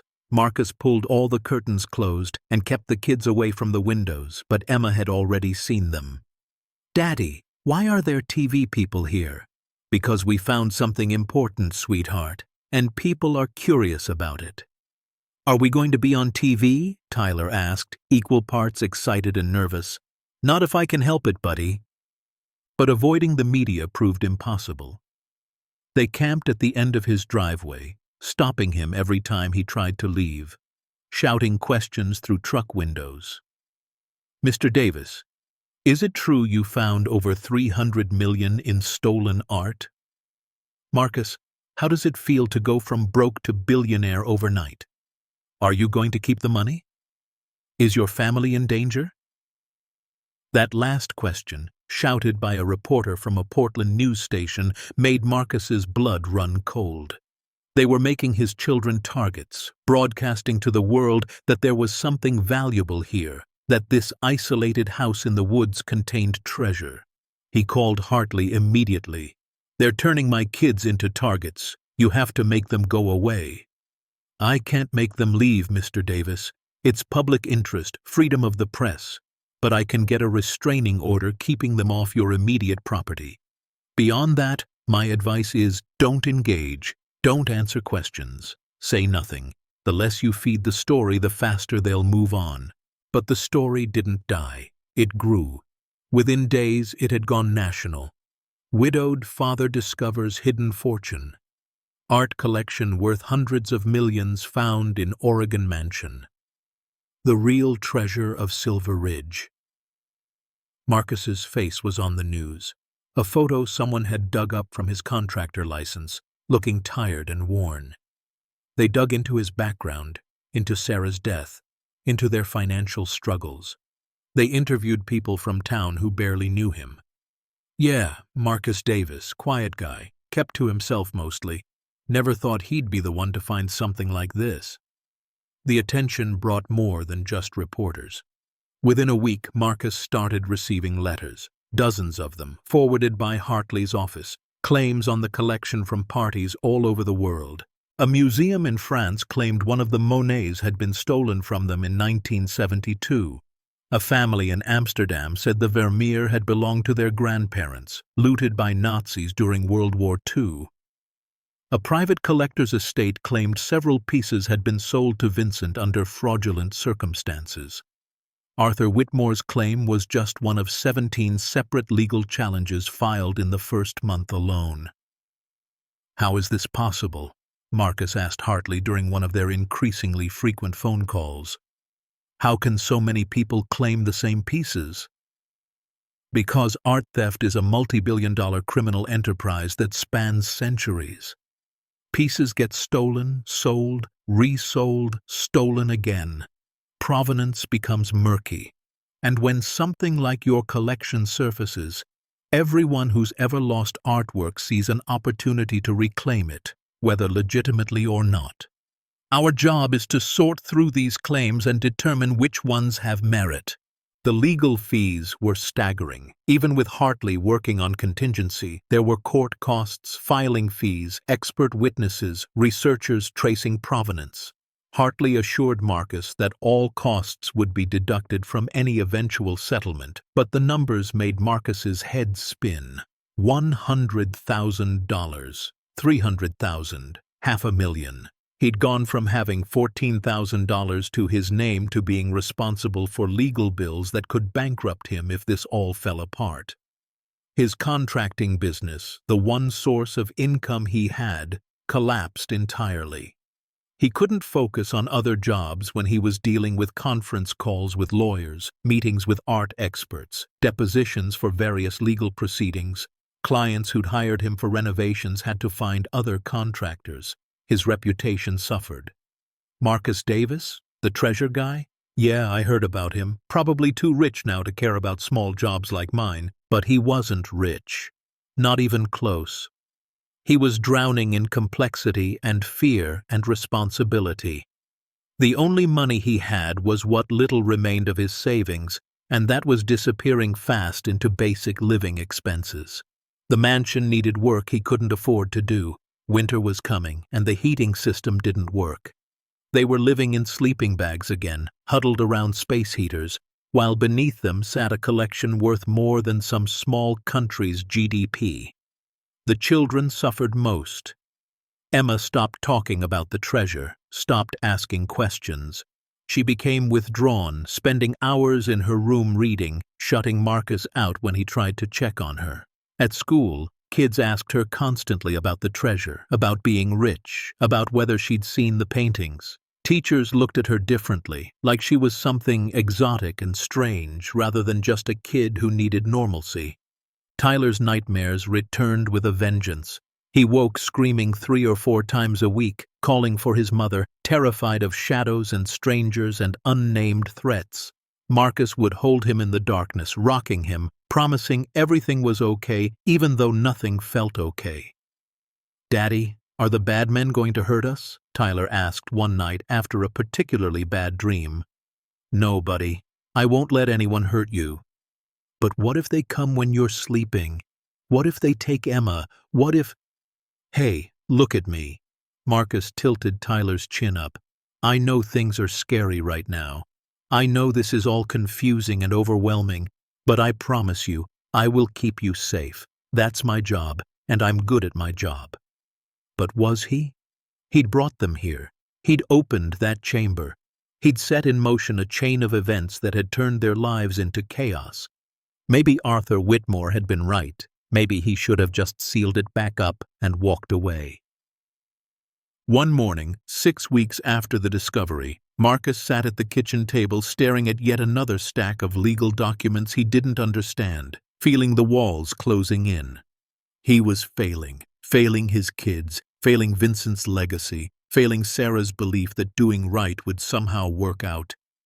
He put his head in his hands and let himself break down, silent sobs shaking his shoulders. "Mr. Davis?" a voice from the doorway. Marcus looked up, quickly wiping his eyes. A man stood there, elderly, maybe 75, with kind eyes and weathered hands.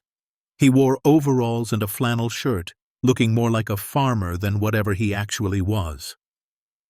"I'm sorry to intrude. The door was unlocked. I knocked, but I don't think you heard me." Marcus stood quickly, defensive. "Who are you?" "Name's Walter Price. I live about 5 miles down the road, the old farmhouse past the creek. I heard about your situation and thought maybe I could help." "Help how?" Marcus asked suspiciously. He'd learned to be wary of everyone who showed up claiming they wanted to help. Walter smiled gently. "I'm a retired attorney, practiced law for 40 years before my wife passed, and I decided life was too short to spend it in courtrooms. But I still remember a thing or two, and I thought maybe you could use someone local, someone who understands how things work around here." "I have a lawyer." "You have a big city lawyer who's very good at what he does, I'm sure. But you're also dealing with local jurisdictions, local courts, local authorities who don't necessarily respond well to outsiders. That's where someone like me could be useful." Marcus studied him. "Why would you want to help me?" "Because 30 years ago my daughter got sick. Cancer, same as your wife. We didn't have insurance, didn't have money. The medical bills would have destroyed us. But this community, these people around Silver Ridge, they came together. They had fundraisers, they paid for treatments, they literally saved my daughter's life. She's healthy now, living in Seattle with 3 kids of her own." Walter's eyes glistened. "I've never forgotten that kindness. And when I see someone in trouble, someone trying to do right but drowning in circumstances, I remember what it felt like to need help and actually receive it. So I'm offering." Marcus felt something crack in his chest. "I can't pay you. I don't want your money, son. I want to use what years I have left doing something that matters. Let me help." That afternoon, Walter Price sat at the kitchen table reviewing all of Marcus's legal documents while Marcus made coffee and tried to process this unexpected turn of events. After 2 hours of reading, Walter looked up with a grave expression. "You're being buried in procedure. Hartley's doing good work on the big picture, but these local filings, these county-level motions, they're slipping through the cracks. Arthur Whitmore is smart. He's attacking you on multiple fronts, knowing you can't possibly defend everything at once." "So what do I do?" Marcus asked. "We divide and conquer. I'll handle all the local jurisdiction work, filings in county court, challenges to the property deed, the residency issues Arthur's raising. I'll coordinate with Hartley on the big federal cases, and I'll do it pro bono, no charge, because that's what neighbors do." Marcus felt tears threatening again. "Why are you being so kind?" "Because kindness is the only thing that survives us, Mr. Davis. Money doesn't, fame doesn't, but the way we treat each other, that echoes." Word of Walter Price's involvement spread through Silver Ridge quickly, and something unexpected happened.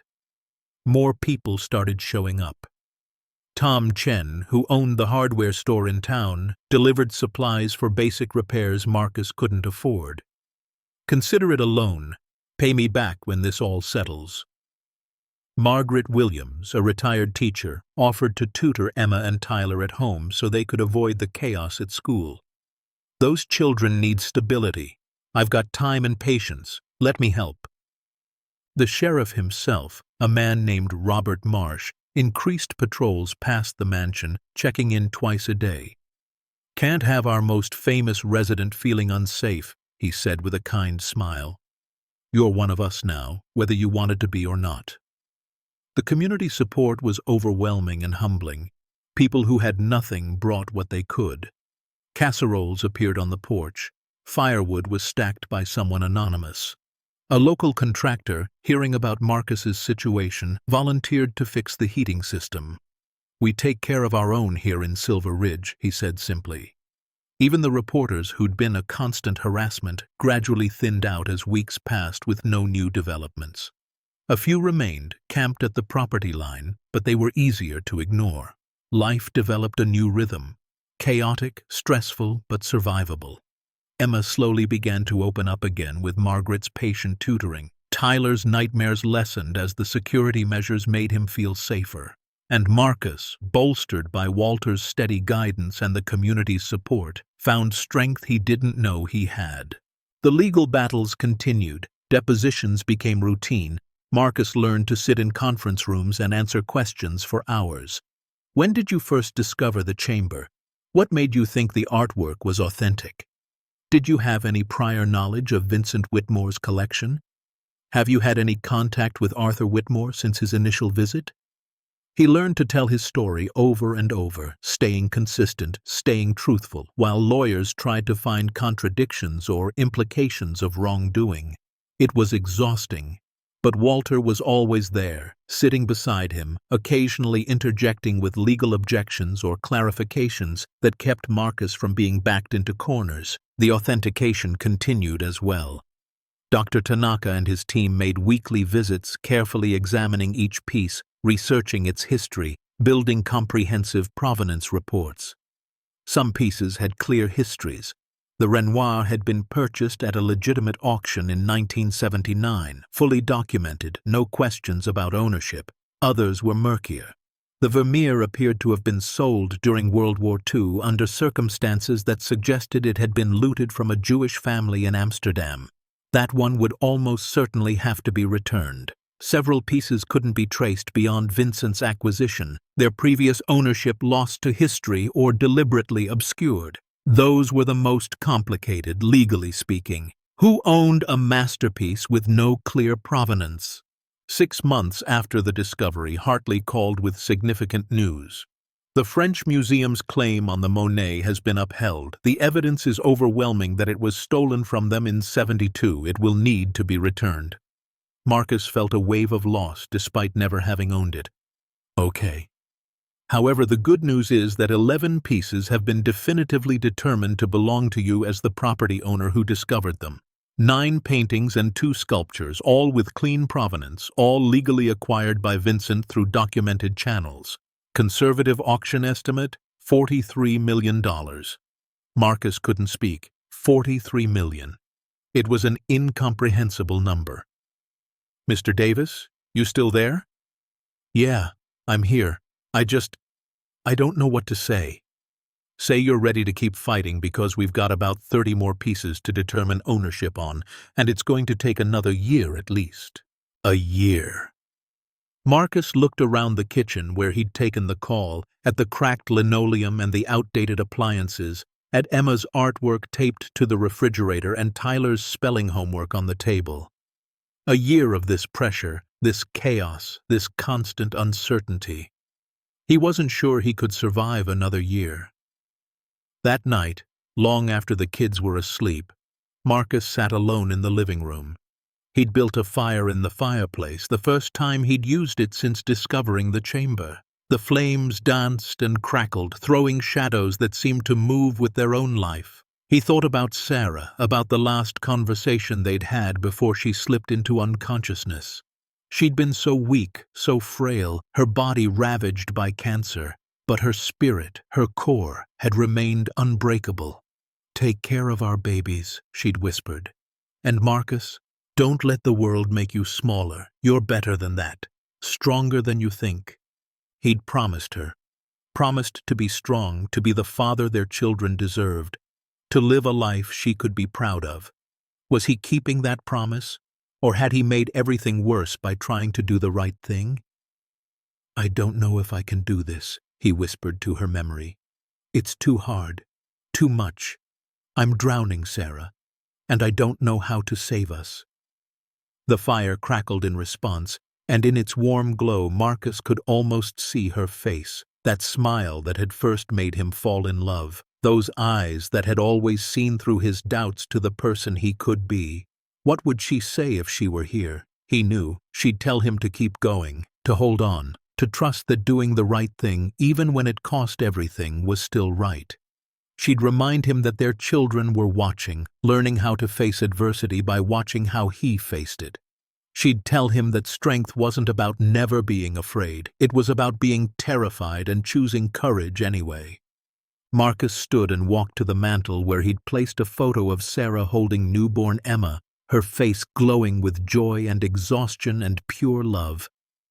"I won't give up," he told her picture. "I promise. I'll see this through. For them, for you, for the man you believed I could be." The fire burned lower and the shadows grew longer, and Marcus stayed there until dawn, gathering his strength for whatever battles tomorrow would bring. Because he was beginning to understand something profound. This wasn't just about treasure or legal rights or even doing the right thing. This was about transformation, about a broken widower finding out what he was truly made of. About learning that the greatest wealth wasn't hidden beneath fireplaces but built through choices, through integrity, through refusing to quit even when quitting would be so much easier. The collection beneath his feet was worth $350 million, but the lesson he was learning, the person he was becoming, that was priceless. And no court, no lawyer, no threat from men like Arthur Whitmore could ever take that away. 18 months after Marcus first removed those stones from the fireplace, he stood in a federal courtroom in Portland, listening to a judge deliver a ruling that would define the rest of his life. The courtroom was packed. Hartley sat beside him, Walter Price on his other side, both men who'd become far more than legal counsel. They'd become family. Behind him, Margaret Williams sat with Emma and Tyler, who'd been allowed to miss school for this momentous day. Across the aisle, Arthur Whitmore sat with his own team of lawyers, his expression carefully neutral but his hands gripped tight on the armrests.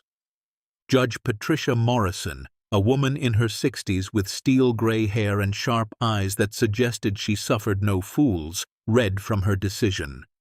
This court has reviewed extensive documentation regarding the collection of artwork discovered by the plaintiff, Marcus Davis, on property he legally purchased. We have examined provenance reports, authentication certificates, historical records, and testimony from dozens of expert witnesses.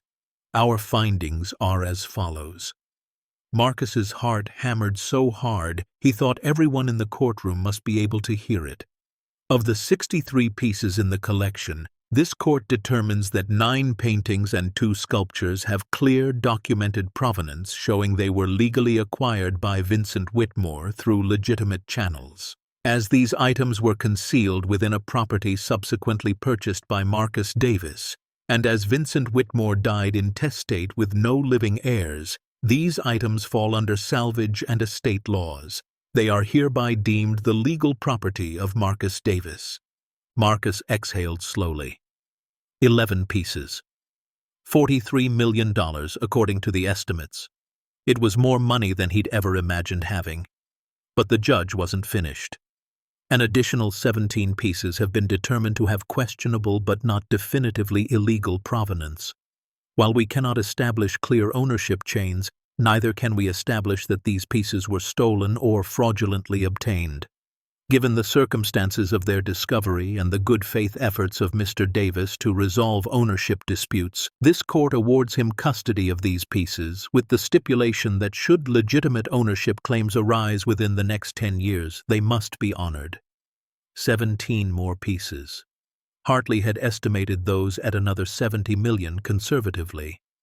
That's $113 million potentially, Hartley whispered beside him. The remaining 35 pieces, Judge Morrison continued, have been determined to belong to various institutions and individuals from whom they were stolen or fraudulently obtained. These pieces will be returned to their rightful owners. The Vermeer goes to the descendants of the Rosenbaum family of Amsterdam. The Monet returns to the Musée d'Orsay in Paris. The Caravaggio is claimed by the Italian government as cultural heritage. Marcus felt each one like a small loss, but he knew it was right. Those pieces had been torn from their rightful homes, and now they could go back. Regarding the claims of Arthur Whitmore, the judge's voice took on a steelier edge. This court finds his documentation insufficient to establish a legitimate partnership claim. While Mr. Whitmore did participate in some art acquisitions with Vincent Whitmore in the 1970s, there is no evidence that the specific pieces in this collection were purchased with his funds or that any formal business partnership existed at the time of Vincent Whitmore's death. His claim is hereby dismissed. Arthur's face flushed red, his jaw clenching. Marcus felt a surge of relief so powerful it nearly knocked him sideways. Furthermore, Judge Morrison continued, this court views Mr. Whitmore's documented threats against Mr. Davis and his children as aggravating factors. A permanent restraining order is hereby issued, prohibiting Mr. Whitmore from coming within 500 feet of Marcus Davis, his children, or his property. Violation will result in immediate arrest and prosecution. The gavel came down with a sharp crack that seemed to echo through the marble halls of justice. This case is closed. The courtroom erupted. Reporters rushed out to file their stories. Arthur Whitmore stood abruptly and stalked out without a word, his lawyers scrambling to follow. Hartley was shaking Marcus's hand, grinning broadly. Walter Price had tears in his eyes. But Marcus just stood there, numb with the enormity of it all. Emma and Tyler ran to him, and he scooped them both up, holding them tight. "Is it over, Daddy?" Emma asked. "Yes, sweetheart, it's over." "Are we rich now?" Tyler asked with his characteristic bluntness. Marcus looked at his son's innocent face and realized he had no idea how to answer that question. Yes, on paper he was suddenly worth over $100 million. But rich, that word meant something different than it had 18 months ago. The celebration that night was held at Walter Price's farmhouse. Half of Silver Ridge seemed to be there, the community that had supported Marcus through the darkest period of his life. Tom Chen brought enough food to feed an army. Margaret Williams made a cake decorated with tiny paintbrushes. Sheriff Marsh even stopped by off-duty to offer his congratulations. But Marcus felt strangely disconnected from it all. He stood on Walter's porch, watching Emma and Tyler play in the yard with other local kids, and felt the weight of the decision ahead of him. What now? The collections that were his could be sold at auction. Sotheby's, Christie's, the major auction houses had already reached out, practically salivating at the opportunity. He could liquidate everything, put the money in investments, and live off the interest for generations.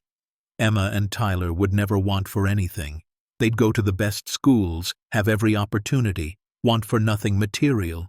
He'd never have to work another day in his life if he didn't want to. It's what most people would do. It's what would make sense. But Marcus couldn't stop thinking about Vincent's journal, about the last entry, about a man who'd hoarded beauty in darkness, who'd died alone with no one to share his treasures with, who'd spent his life accumulating rather than contributing.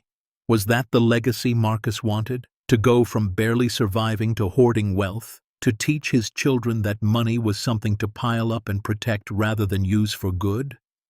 He thought about Sarah, about the kind of person she'd been, the values she'd tried to instill in their children even as she was dying.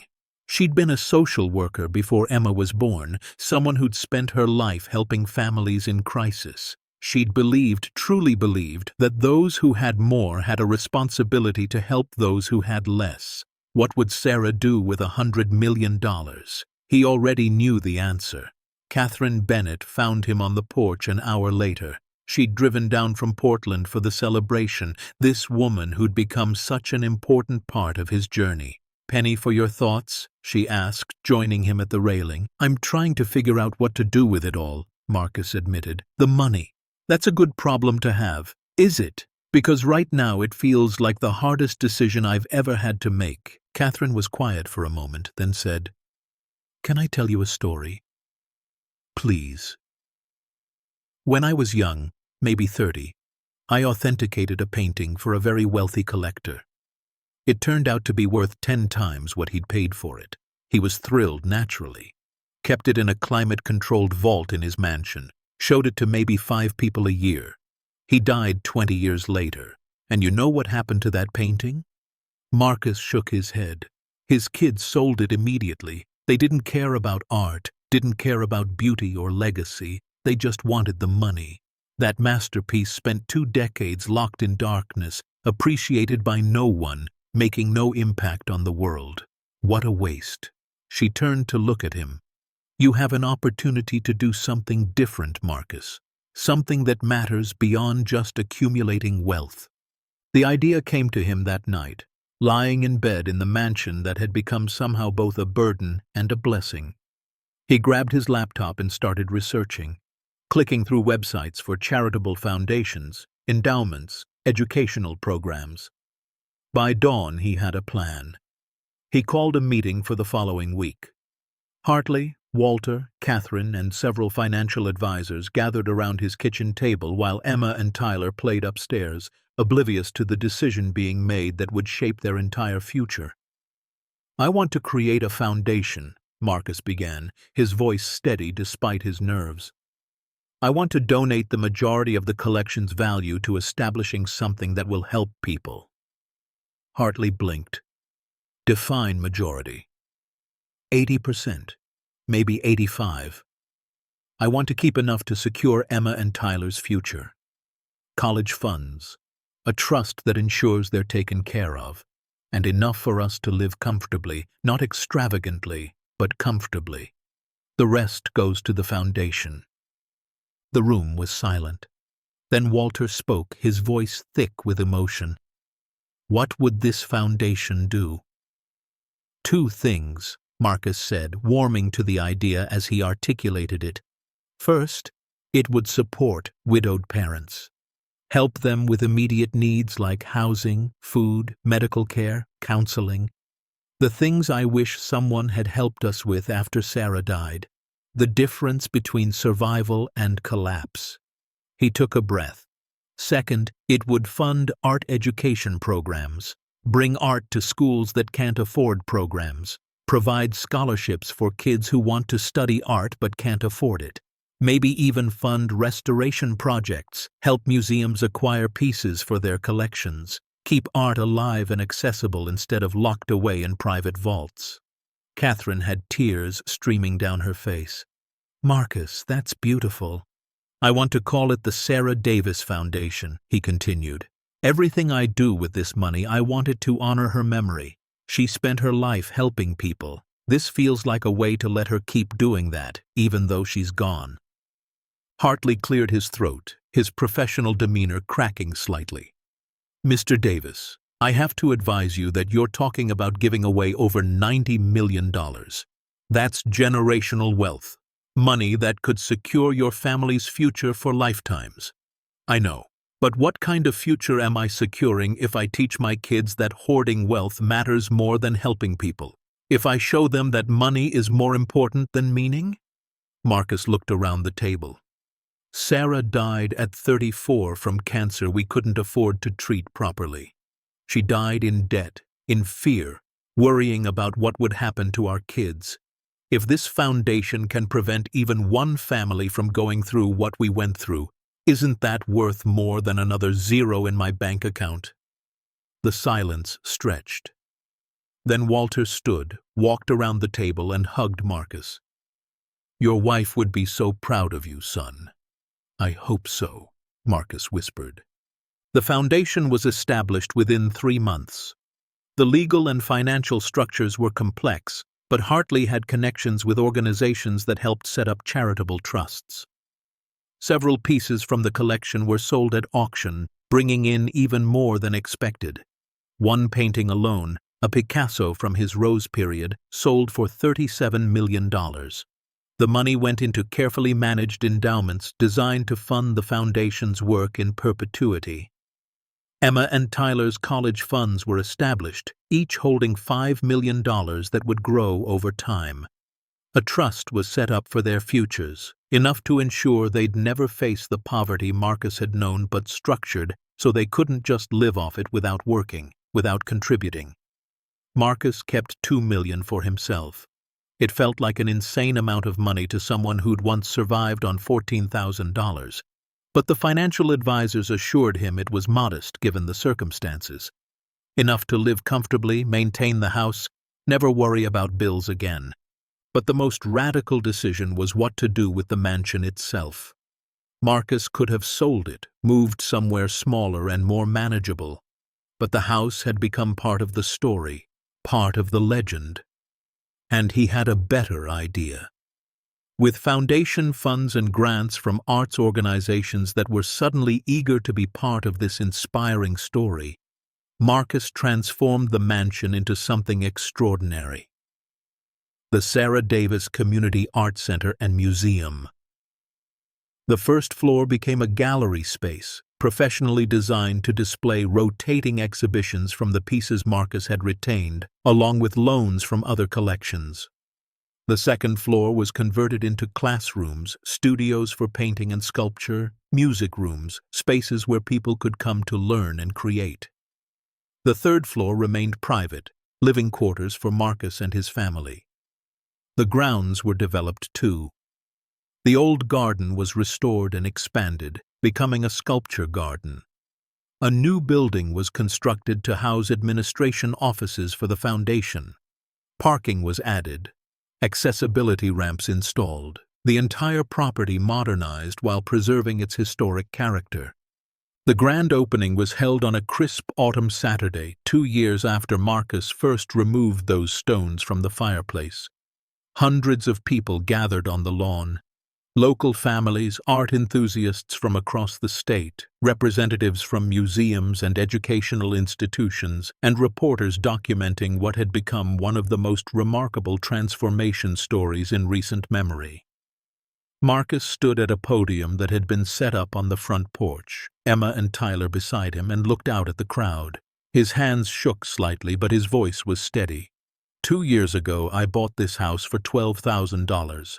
I was a widowed father, barely keeping my head above water, trying to give my kids some stability, some hope. I had no idea what I was walking into. He paused, gathering his thoughts. Finding the collection changed our lives, but not in the way you might think. Yes, we're financially secure now, but the real change was learning what matters. He gestured to the mansion behind him. This building was designed to be a home, but for decades it was a hiding place, a vault where beauty was locked away from the world. My wife Sarah believed that the purpose of life was to help others, to contribute something positive, to leave the world a little better than you found it. So that's what we're doing here. Emma stepped forward, her voice clear and strong. At 10 years old, she'd grown into a confident young girl who'd weathered storms that would have broken many adults. The Sarah Davis Art Center is for everyone. Kids can come here for free art classes. Adults can take workshops.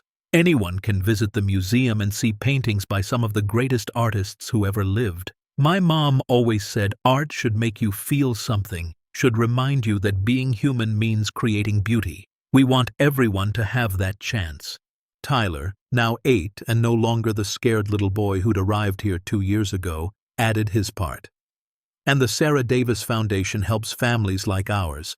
Families where someone got sick or died and everything got really hard. We help with money for food and doctors and places to live. We help because someone helped us, and now it's our turn. The crowd erupted in applause. Margaret Williams was openly crying. Sheriff Marsh wiped at his eyes. Even Catherine Bennett, who'd seen countless art world events, looked moved beyond words. The ribbon was cut, and people flooded inside. Marcus watched them explore the galleries, saw children's faces light up at the paintings, heard adults gasp at the beauty of a Renoir displayed in natural light after decades of darkness.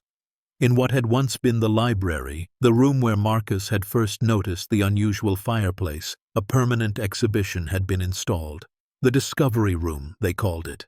It told the story of how the collection was found, displayed Vincent's journal in a protective case, showed photographs of the chamber before and after. And there, above the fireplace itself, now restored but no longer functional, hung a portrait. Not one from Vincent's collection, but one Marcus had commissioned. Sarah.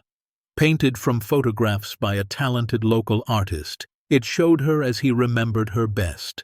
Laughing, eyes bright with life, the kind of joy that made everyone around her feel lighter. Beneath it, a plaque read, Sarah Davis, 1988 to 2022, social worker, mother, believer in the power of compassion, This center honors her memory and continues her work of helping those who need it most. Marcus stood in front of that portrait for a long time on opening day, just looking at her face. "We did it," he whispered. "I don't know if it's what you would have done exactly, but I tried to make choices you'd be proud of. Tried to teach the kids what you wanted them to learn." Emma slipped her hand into his. "She'd love it, Daddy. I know she would." "How do you know?" "Because I remember her. Not everything, but I remember how she always wanted to help people. How she used to say that being kind was the most important thing anyone could be.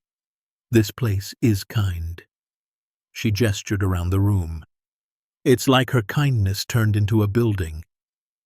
Marcus pulled her close, his heart so full it ached. Tyler joined them, and they stood together as a family, looking up at Sarah's portrait, feeling her presence in the work they'd committed to, in the legacy they were building. Over the following months, the impact became clear. The art center drew visitors from across the Pacific Northwest. Tour buses brought school groups. Families made day trips to see the collection and walk the sculpture gardens. Silver Ridge, once a dying logging town with a population under 1,500, began to transform. Tourism brought money. The diner expanded. The hardware store thrived. New businesses opened.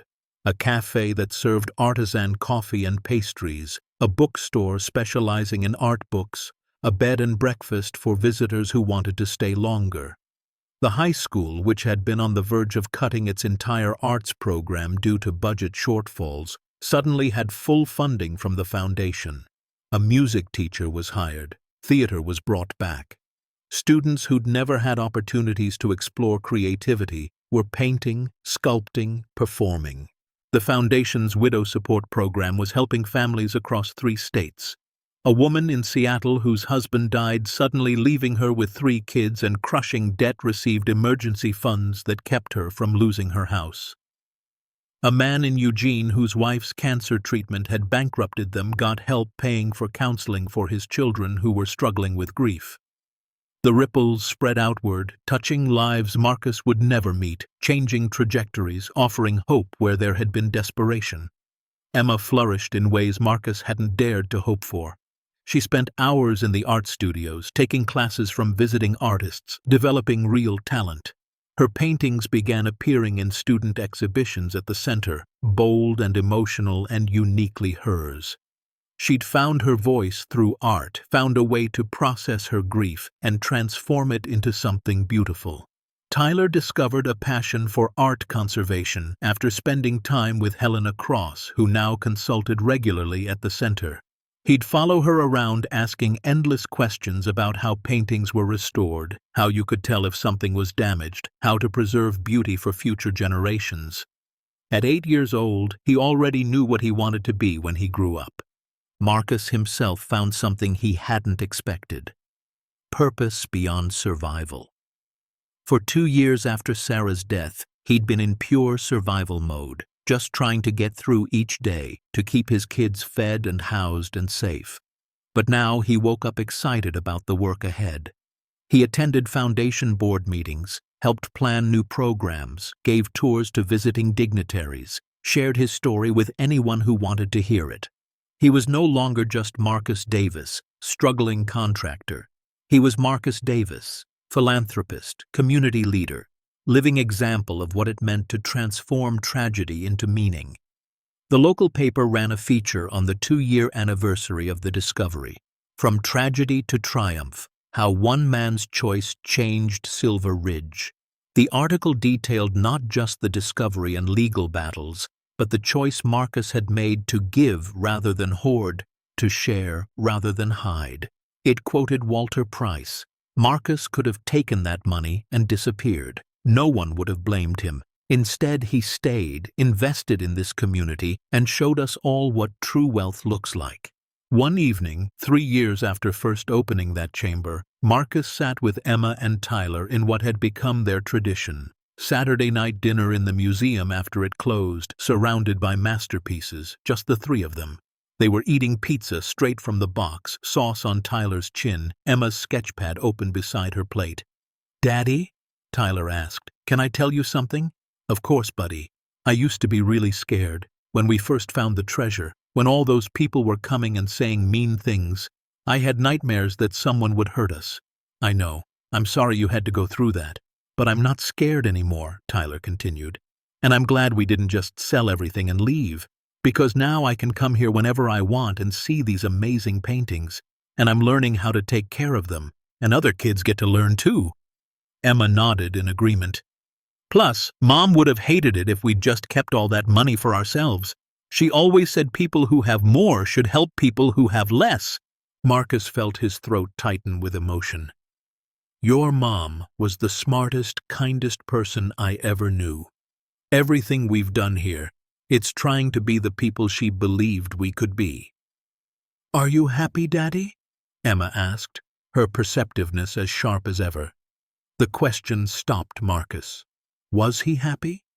He thought about the journey, the grief of losing Sarah, the desperation of those early months, the terror of the threats and legal battles, the overwhelming complexity of decisions that felt too big for someone like him. But he also thought about this moment. His children healthy and thriving, a community transformed, families helped, art shared with thousands, a legacy built not on wealth but on compassion. "Yes, sweetheart," he said, meaning it completely. "I'm happy. Not every minute, not every day. I still miss your mom so much it hurts. But yes, I'm happy. Are you?" Both kids nodded enthusiastically. "I love living here," Emma said. "I love that our house is also a museum. How many kids can say that?" "I love that we help people," Tyler added, "like Mom did."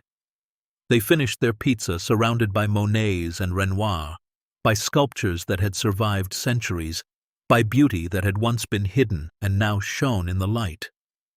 And Marcus realized something profound. The treasure had never been the paintings. The treasure was this family, this purpose, this transformation from broken widower to someone who'd found meaning in the wreckage. When Vincent Whitmore hid his collection, he'd been trying to protect beauty from a world he thought would destroy it. But beauty hidden serves no one. Beauty shared, beauty used to uplift and educate and inspire. That's when it fulfills its purpose. That's when art becomes more than canvas and paint. It becomes a catalyst for change. 6 years after the discovery, the Sarah Davis Foundation had helped over 3,000 widowed parents across 12 states. The Art Center had welcomed nearly 500,000 visitors. 7 students who'd trained in the conservation program had gone on to prestigious museum positions. The town of Silver Ridge had tripled in size, its economy revitalized, its future secured. Marcus stood in the discovery room on the anniversary of Sarah's death, a private moment before the center opened for the day. He looked up at her portrait, at the face he'd loved so completely, at the smile that haunted his dreams. "I kept my promise," he told her. "Our babies are okay, better than okay. They're thriving, and I'm doing my best to be the man you believed I was, even when I didn't believe it myself." He touched the plaque beneath her portrait. "Everything good that's happened here, it started with you. The values you taught me, the person you helped me become. I found a fortune under our feet, but you were always the real treasure. I just didn't appreciate it enough while you were here." Emma appeared in the doorway, now 14 and eerily similar to her mother in so many ways. "You okay, Dad?" "Yeah, baby, just talking to Mom." "What do you think she'd say about all this?" Emma gestured around the room at the museum beyond. Marcus smiled. "I think she'd say we did good, and then she'd find something we could do better, because that's who she was. Always pushing us to be more, do more, care more." "I like that about her," Emma said, coming to stand beside him. "Me too." They stood together in silence, father and daughter, looking at the portrait of the woman who'd shaped both their lives. The morning sun streamed through the windows, illuminating dust motes that danced like golden snow. Outside, cars were pulling into the parking lot. Families arriving for Saturday programs. Retired folks coming for the weekly art history lecture. Young artists hoping to use the studios. Life, abundant and beautiful and full of purpose. This was what lay beneath the fireplace, Marcus realized. Not just paintings worth hundreds of millions, but the potential for transformation. The possibility that even in our darkest moments, even when we're broken and desperate and barely surviving, there's treasure waiting to be discovered. Sometimes it's hidden in walls, but more often it's hidden in choices. In deciding to do right even when wrong is easier. In choosing compassion over convenience. In believing that our struggles can become our strength if we're brave enough to face them.